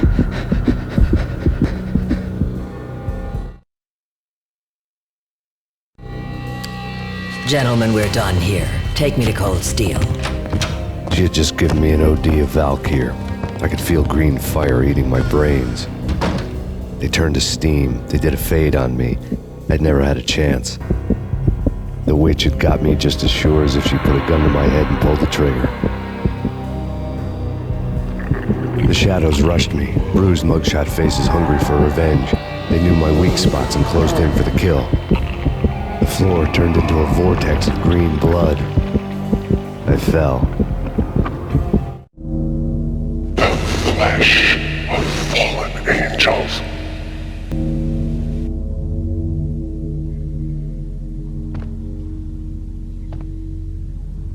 Who's there? Max? Max, is that you? Max? Where are you, Max? Please.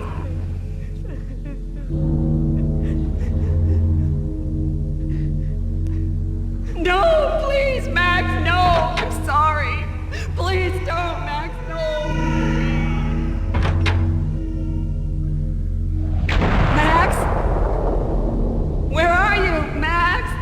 Please.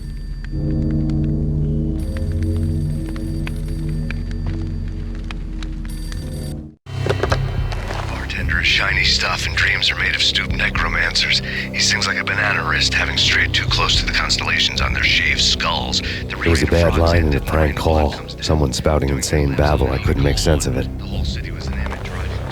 But I had an overwhelming sense of deja vu. The caller's voice sounded oddly familiar.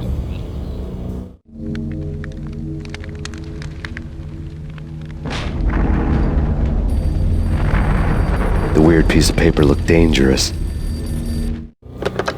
Don't lose it. It's Valkyr. The drug. Snap out of it. Try to remember. It was a bad line in a prank call. Someone spouting insane babble. I couldn't make sense of it. But I had an overwhelming sense of deja vu, and the caller's voice sounded oddly familiar.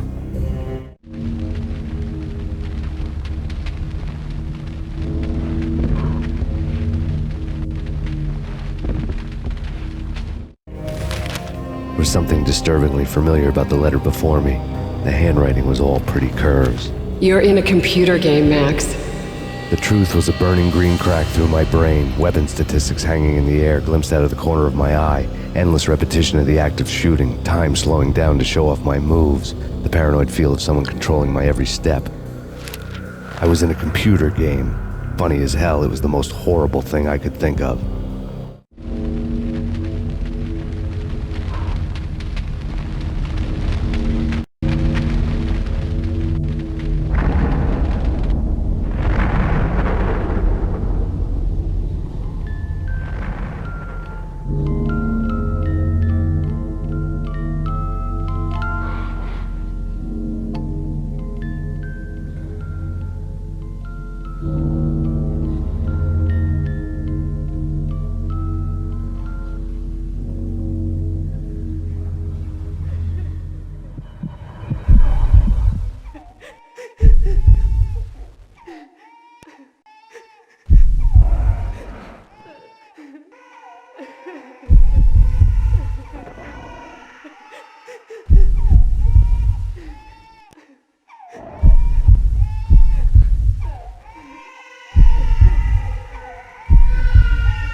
No, Max!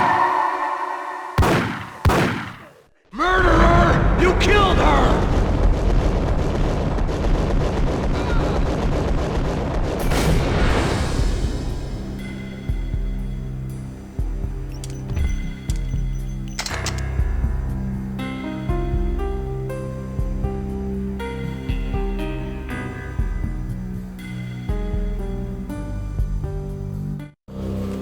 Max, something happened at the office today. A strange memo. Something about Vikings. Honey, I gotta run. You can tell me all about it this evening. Have a nice day, darling. The bullet holes were rubies on her chest, blood glowing on her ivory skin. She was so beautiful. The killer was smiling. The flesh of fallen angels.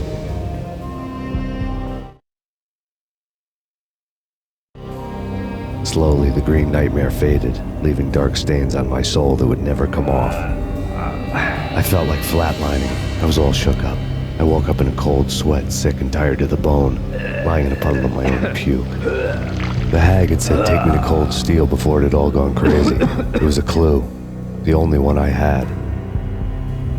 It took me forever to crawl back to my feet and hit the road, but when I did, I drove straight to Cold Steel Foundry outside the city.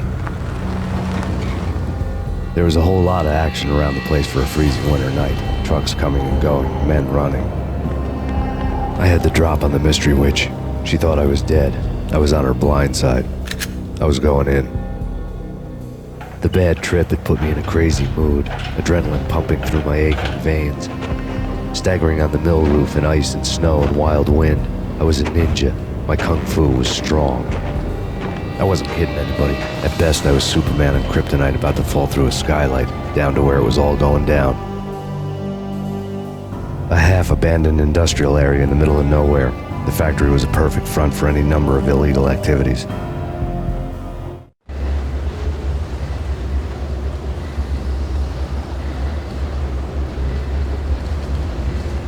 In the belly of the plant, molten metal boiled and bubbled like a witch's brew.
night, snow fell like confetti over the Devil's Parade. The storm was anything but over.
Can you believe it?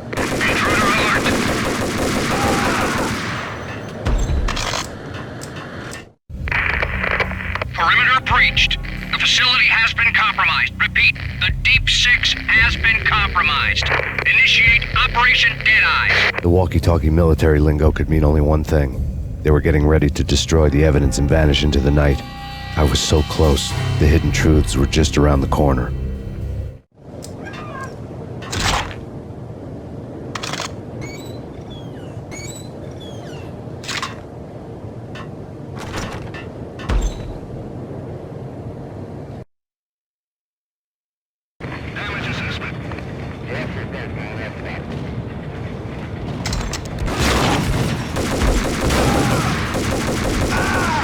The folder on the table told a grim tale.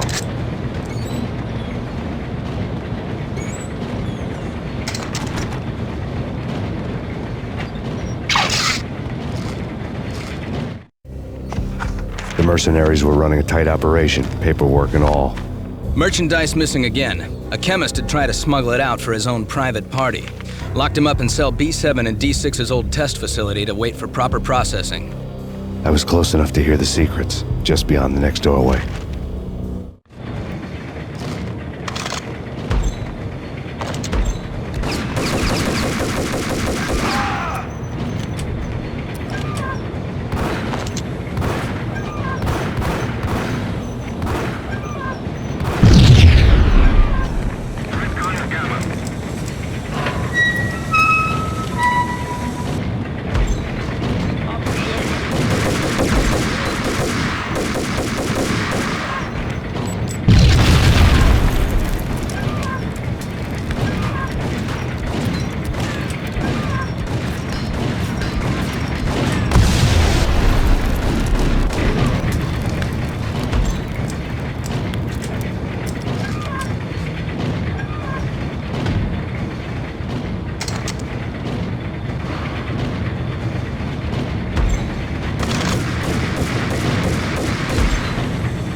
The monitor showed me the way.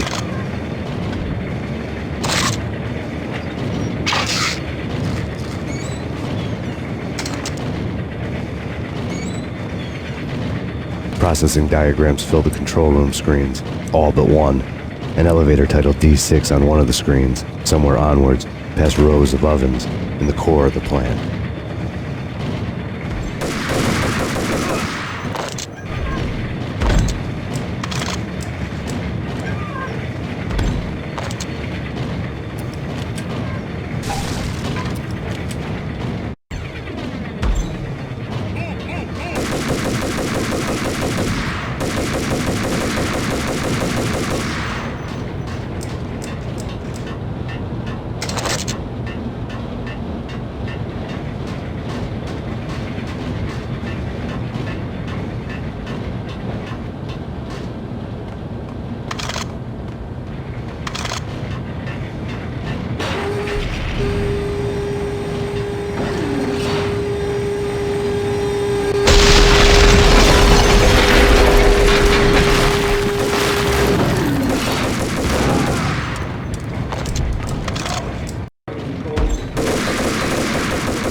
I had taken on the role of the mythic detective, Bogart as Marlowe, or as Sam Spade going after the Maltese Falcon to unravel all the mysteries. Following a path of clues to that final revelation, even if it would take me down to the cold, cavernous depths of a grave. You can't do this! My men are still inside! Do you have any idea why this is called Operation Dead Eyes?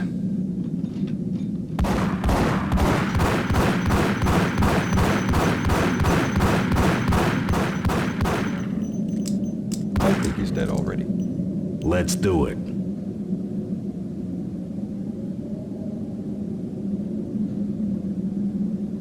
Attention all personnel. The self-destruction sequence has been initiated. Evacuate the complex immediately. Repeat, the self-destruction sequence has been initiated. Proceed to the nearest exit immediately. We've got company.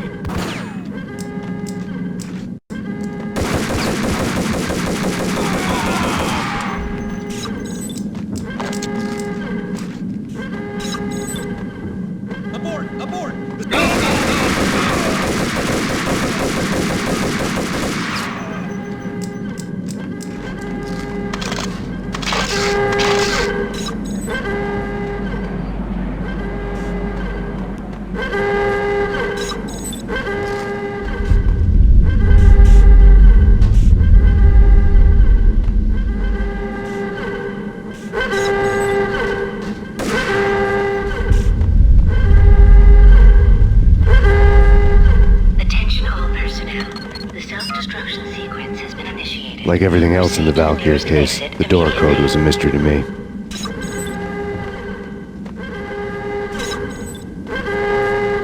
The chemist had been using the workstation when he died. The half-life of the lab rat had ended online, his password blinking on the screen. 665, the neighbor of the beast.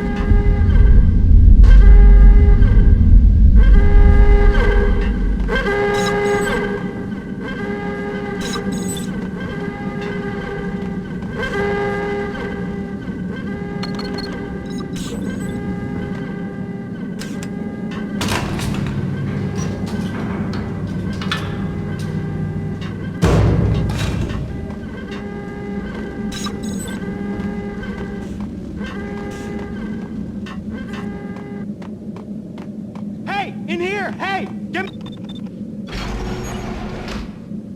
Attention all personnel. I thought I was gonna die in this. Self-destruction sequence has been I need you to get me initiated. through the decontamination Proceed to the chamber nearest exit airlock. immediately. You're crazy! No way! The place is blowing up, for Christ's sakes! Either that or back to the cell. Your choice. Okay, I'll do it. I'll do it.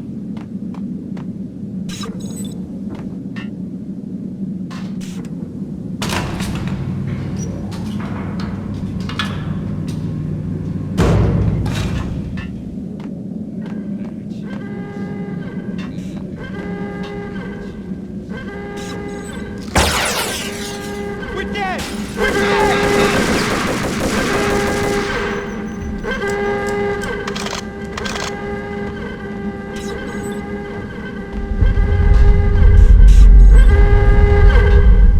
Get in! I'll punch you through! After this, you can go. You're a free man. Bad. Decontamination complete.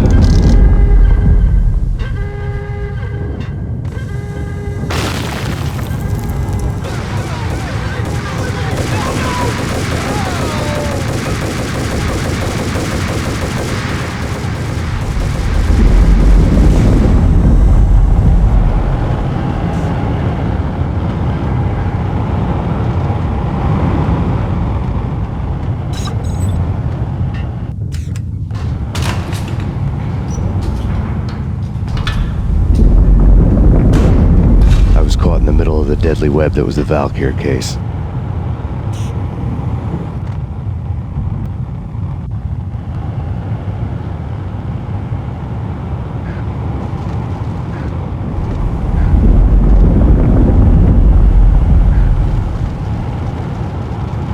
One of the lab terminals had the project logo on the Top secret.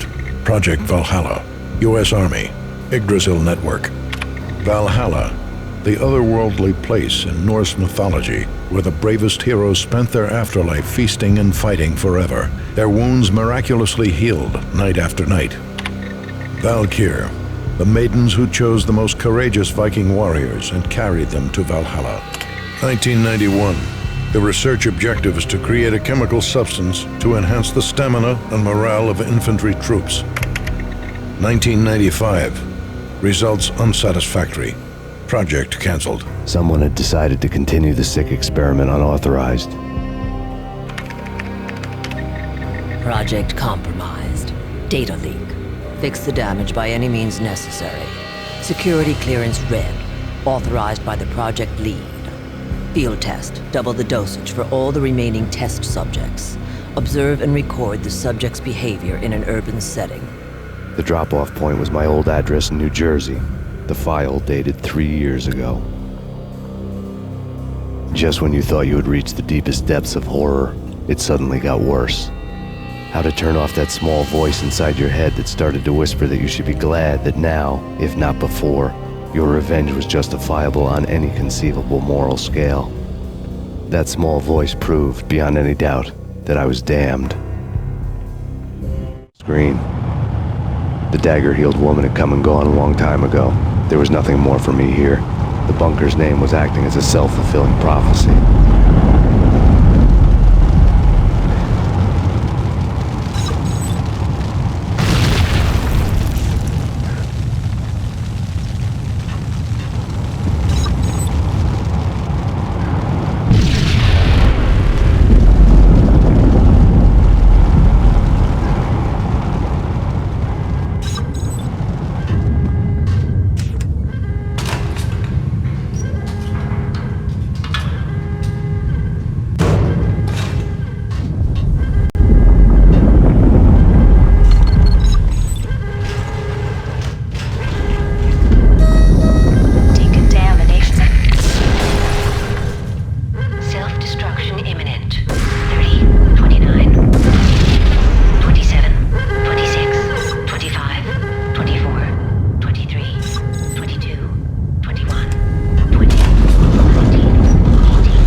piece together a jigsaw, and the final picture is you finishing that same puzzle. A mad, green-eyed killer standing behind you. An urban legend come true. The Project Valhalla test subjects had been the mad junkies who had murdered my loved ones. The rest was simple body count math. It all pointed to her. Ms. Valkyr. The factory went up in a fiery inferno behind me. All my leads were dead, turned to smoke and dust. I had lost my way. I hadn't slept in a million years.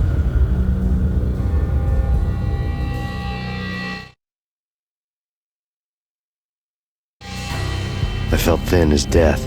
I've been living on an endless supply of week-old donuts. They were fuel for this crazy furnace inside my head. I couldn't remember when I had last seen the sun. I was on a permanent graveyard shift. When the darkness fell, New York City became something else, any old Sinatra song notwithstanding. Bad things happened in the night, on the streets of that other city, Noir York City. I was in an all-night diner, downing cup after cup of coffee that tasted like engine oil, when a new message from BB got me back on the killer track. What the hell happened at Roscoe Street? Maxie, I'm going out on a limb here. We need to talk this through, come up with a plan. 2:30 a.m., the Choir Communications Garage. The more I thought about Alex's murder and the frame-up, the more it felt like an inside job. I should have seen it coming. BB had sold me out, and now he wanted to finish what he'd started. The garage was dead. BB showed up in his tailor-made suit, gold watch, and cufflinks to match, all way beyond a cop's pay. Maxie. Oozing suave charm, he was guilty as hell. What the hell does BB stand for anyway? Backstabbing bastard? Come on, don't be like that. Have a cigar. I don't smoke. Maxie, you have no idea how big this is. It's huge. You have no idea. I think I do. You're a bribe-taking bent cop who sold out his partner. Those mobsters in the subway were a dead giveaway. Hard to miss. Bet it was exactly like this with Alex. Up close and personal. You can't win this one, Max. No, but I can make damn sure none of you do either. BB turned out to be another cardboard cutout bad guy.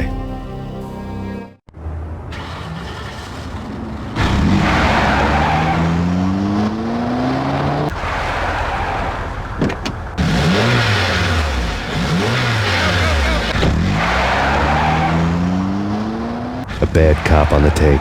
A cowardly right-hand man fleeing from the scene, leaving his paid thugs to do his dirty work.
of a fire at the Punchinello Manor in Westchester. The manor is the home of Angelo Punchinello, the alleged head of the Punchinello crime family. The police are now saying, contrary to their earlier statements, that Max Payne is still alive and at large. He continues his vendetta against the Mafia, of which this last act of arson is attributed to. I had no recollection of setting any fires, but I did remember the flames.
wherever you are. You know, I really hate people who refuse to see the inevitable, refuse to do the smart thing.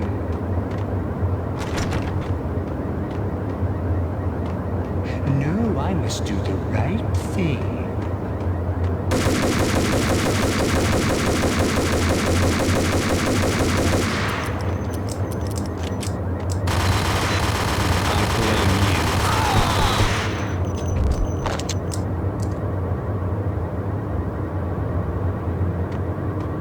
The payphone started to ring.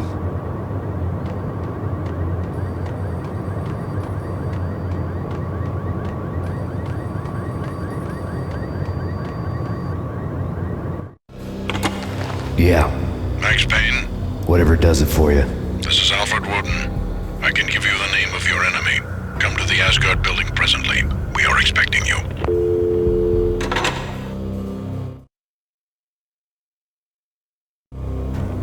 Woden was waiting for me on the steps of the old building. Mr. Payne, let's go inside. The others are anxious to begin. The others? Despite the general misconception, this building actually predates the City Hall by 2 years, thus being the oldest municipal building still in use here at the foot of the Brooklyn Bridge. No kidding. The old man played tour guide as he led me through a dark, domed hall. The answers I was after loomed large ahead. Mr. Payne, I would like to introduce you to my colleagues in what we call the Inner Circle. You've been watching too much X-Files. You have seen the files on Project Valhalla. We can fill the gaps, provide you with the information missing from those files. We were all involved in the early stages of the project during the Gulf War. What's the catch? We would very much like to blow this thing wide open, but our hands are tied. Her name is Nicole Horn. She was the key figure in Project Valhalla. When the funding was discontinued, she simply refused to quit. She knew exactly what she had in her hands. Nicole Horn is the president of Acer Corporation. She has more than half the city in her pocket. This must be kept under wraps. If you try to go public with this, we will deny any knowledge. We need you to take her out. Afterwards, we can protect you. Make all the charges go away. That was the cue for the killer suits to kick in the doors and swarm inside.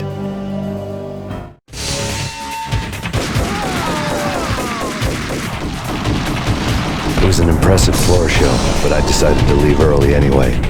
It was only a one-story fall. Lucky me.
One of the monitors showed what was left of the Inner Circle. On screen, the so-called corpse of Alfred Woden stood up, miraculously waking from his dirt nap, looking smug among his dead pals. In the land of the blind, the one-eyed man is king. I didn't know how he'd pulled it off, but it was a pretty slick way to get out of all his promises. Most of what he had said fit too well to be a load of crap.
videotape lay on the desk.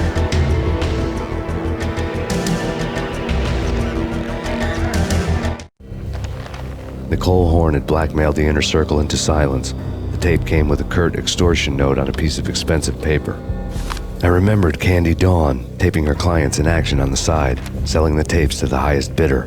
I was sure that kinky sex was nowhere near Alfred Woden's worst sin, but I had a feeling that when this was over, any collateral would come in handy. Woden had left me a present. Nothing seems to stop Acer Corporation's phenomenal victory march. Incredibly, the stocks are still rocketing. Worried experts already see a danger in the company's success. Some have gone as far as to say that Acer Corporation is about to become an even bigger monopoly than Microsoft ever was.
Best movie ending ever? Oh, gotta be Butch Cassidy and the Sundance Kid.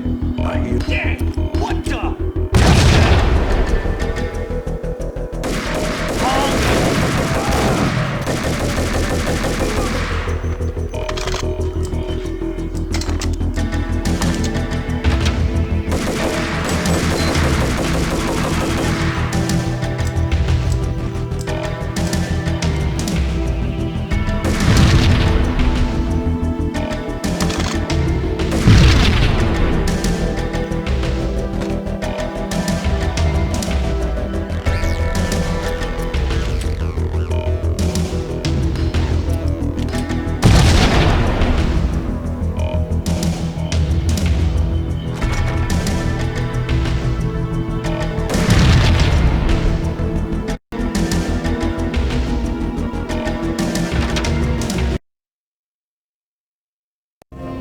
I had dreamed of revenge. Those dreams were always nightmares, of coming close and then failing. Now I was close. I had a name to guide me, Nicole Horn. I had nothing to lose.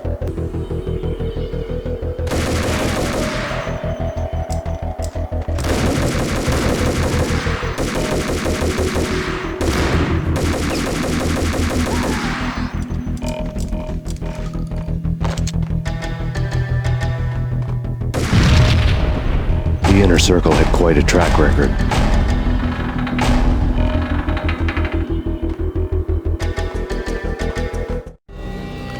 Project Valhalla had not been the only thing the Inner Circle had been involved in. There were rows of cabinets full of files.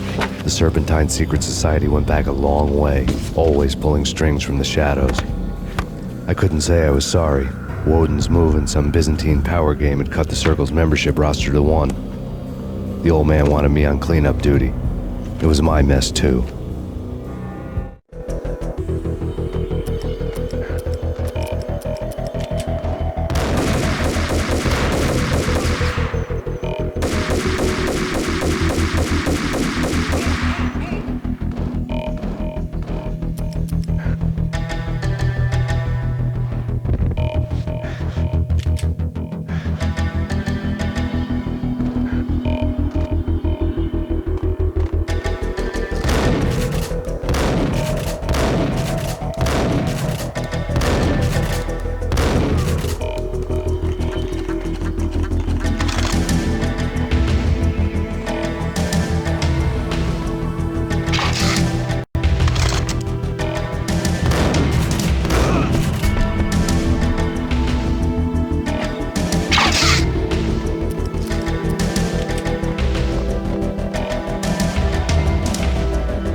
most original approach to the problem. It wasn't as if it hadn't all been done before. An eye for an eye, the first principle of revenge. Old as dirt, still going strong. The cardinal rule in going after someone with an intention to kill was not to make it personal, which it almost always ended up being anyway. It did with me. I took my time, cruising around the city in the snow. There was no hurry. I knew what I had to do now. I took my time, thinking about it, building up the rage. When I was ready, I parked the stolen wheels at the front entrance of the Acer Corporation headquarters. Got out, got in, got cracking. I had a bullet with Nicole Horn's name on it. I had 10,000 bullets with the hag's name on them. She had ultra-high-tech security systems, enough mercenaries and weaponry to start World War III. There was no fear. New York disappeared behind a veil of snow. I had crossed the threshold. This was her domain, sleek and sexy and soulless, all glass and steel. A place of color-coded security key cards, metal detectors, and surveillance systems.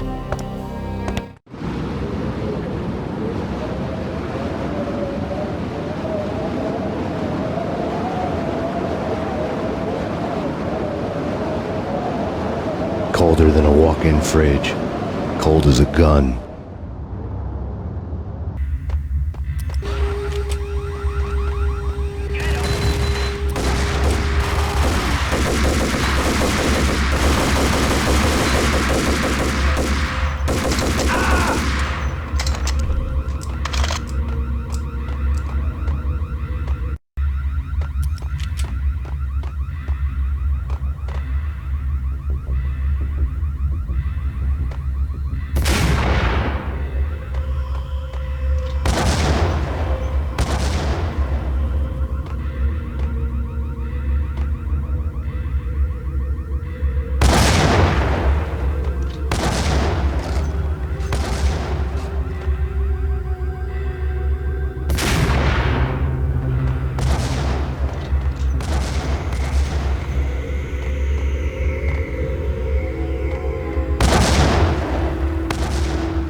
Max, we gotta stop meeting like this. It will be a cold day in hell before I let a narc cop stop me. Miss Sachs, do your job. Relax, Max. You're a nice guy. I don't kill nice guys. You're not bad yourself. It was different when Horn wanted Punchinello dead. To cut her ties to the Mafia, he deserved to die. The same goes with her. She's the bad guy here. Her sister was whispering to her in my favor. I knew the appetites of ghosts intimately. They hungered for revenge. No! A gunshot boomed and she fell down in slow motion. She was a nice girl, not really a stone-cold killer. And now she was stone-cold dead. Like religious fanatics or loyal samurai, Horn's private army was coming at me. Engaging hostile.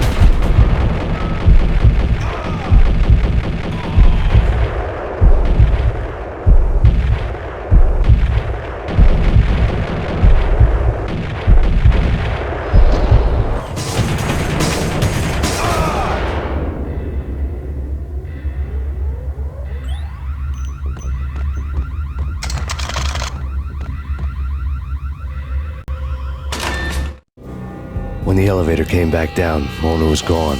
There was a lot of blood, but no body. Something clicked for the final time. My mind had never been so clear, as if somewhere high above the storm clouds were already gone, cold stars blazing from the black skies.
Seems like time slows down in the middle of the action. You know, you can see the bullets flying through the air.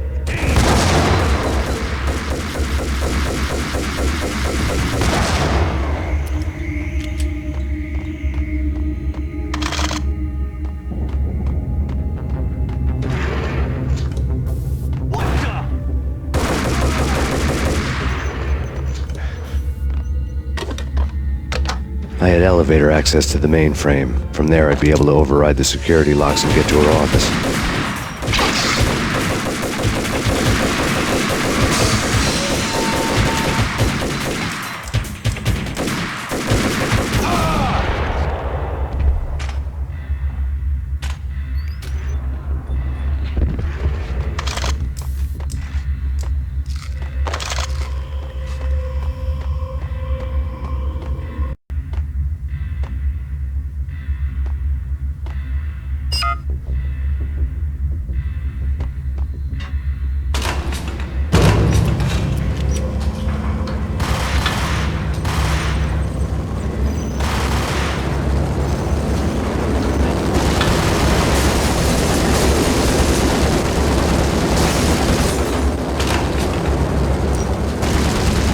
The unmarked chopper was Horn's pet guardian, inhuman and flawless. It was stalking me.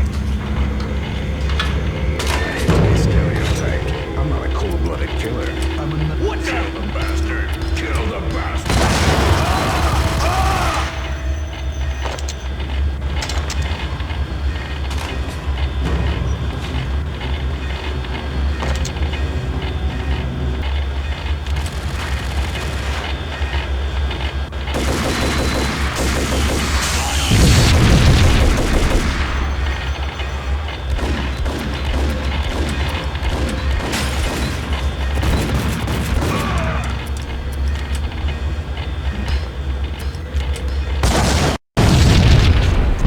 Locks were now offline. All bets were off. The elevator would take me all the way up.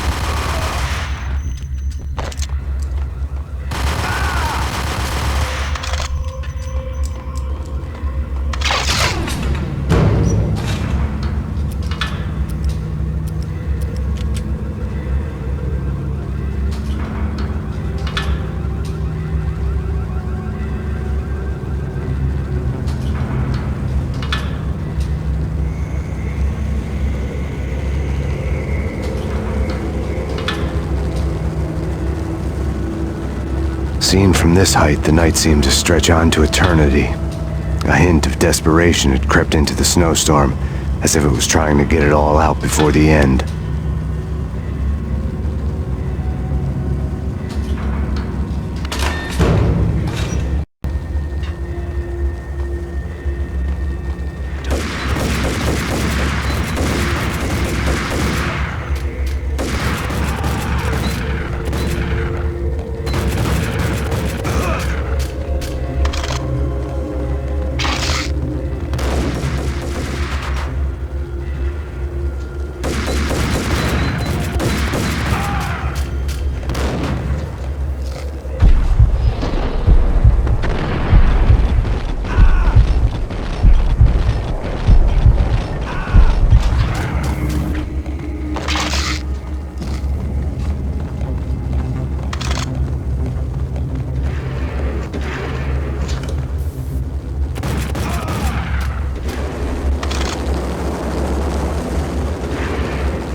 Horn's personal computer was on. Next to the printer was a neat stack of expensive paper. Hacking through Horn's computer would have unearthed files of criminal plans, strategies for world domination, spy helicopter reports, illegal wiretap recordings, internet porno, all of the above. Take your pick. I really didn't care anymore. I had seen too much of it already.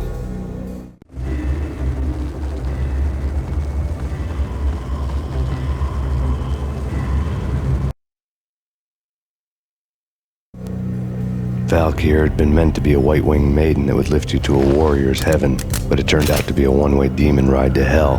The devil was in the drug. I knew. I had met him.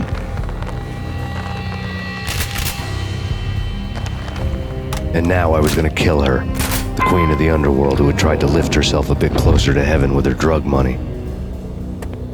No begging, no bribes. She knew better. Honor among killers. We who were about to die. Both of us knew how this would end, in pain and suffering. All this because your wife stuck her nose into things that were none of her business. The cops were coming to take me away. The sirens were like a bad conscience I couldn't shake. It's ridiculous you've made it this far. You won't be alive when they get here. Stop him!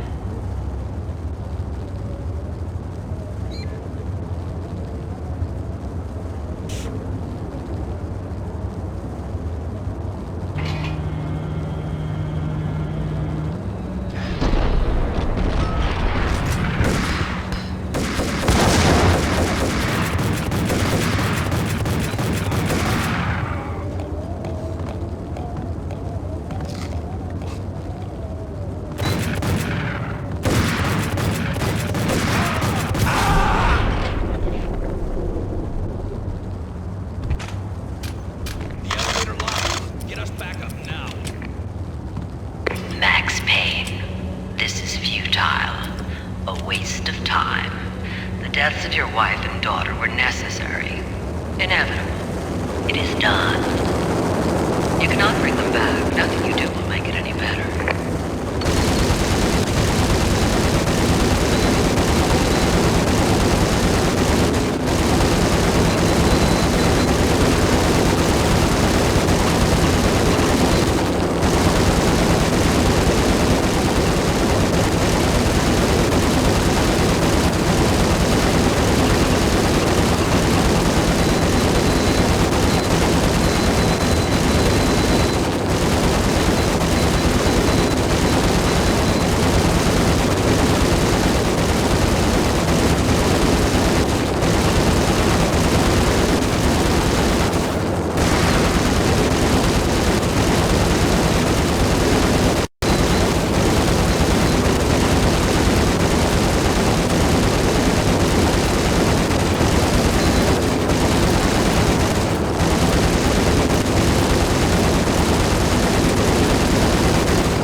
You are fighting a losing battle. You cannot survive this. You will die. Stop fighting. Make it easy for yourself. Accept your fate. You will die here.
as soon as the wind dies down. Don't like the look of that mast.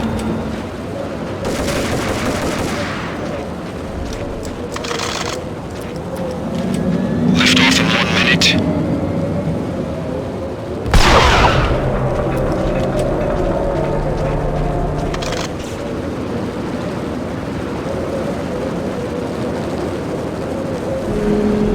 Lift off in 45 seconds.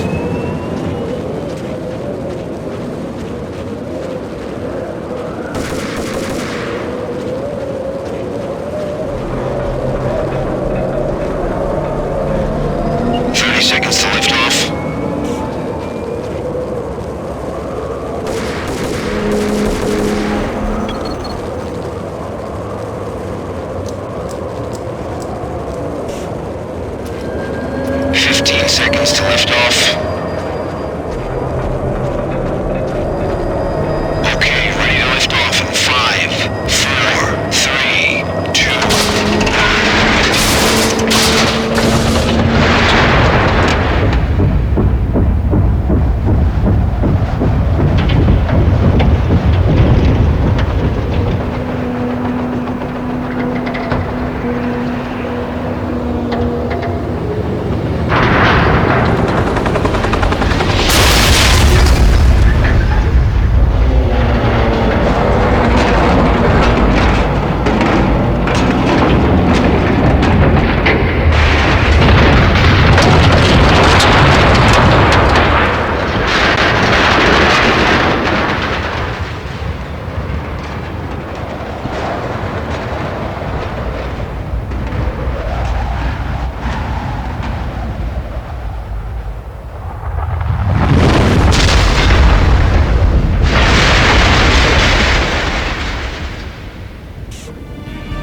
They were all dead.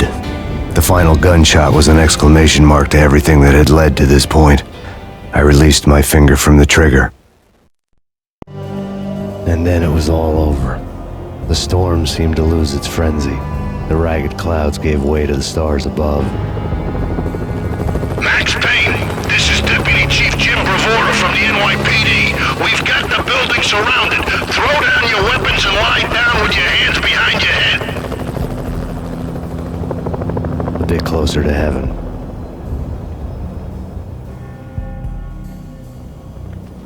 The cops' voices were distant and muted. Freeze! NYPD! Hold it right there! My ghosts released me from their haunting. Down below, New York City glittered like diamonds on black velvet. You gave us one hell of a ride. Take him down to Central Booking. You heard the man. Woden was there in the crowd, standing by the sidelines. It wouldn't be over till the man with the patch would say so. He'd say the right words. I knew he would. He'd better. Woden grinned smugly. It was the grin of a winner. That made two of us.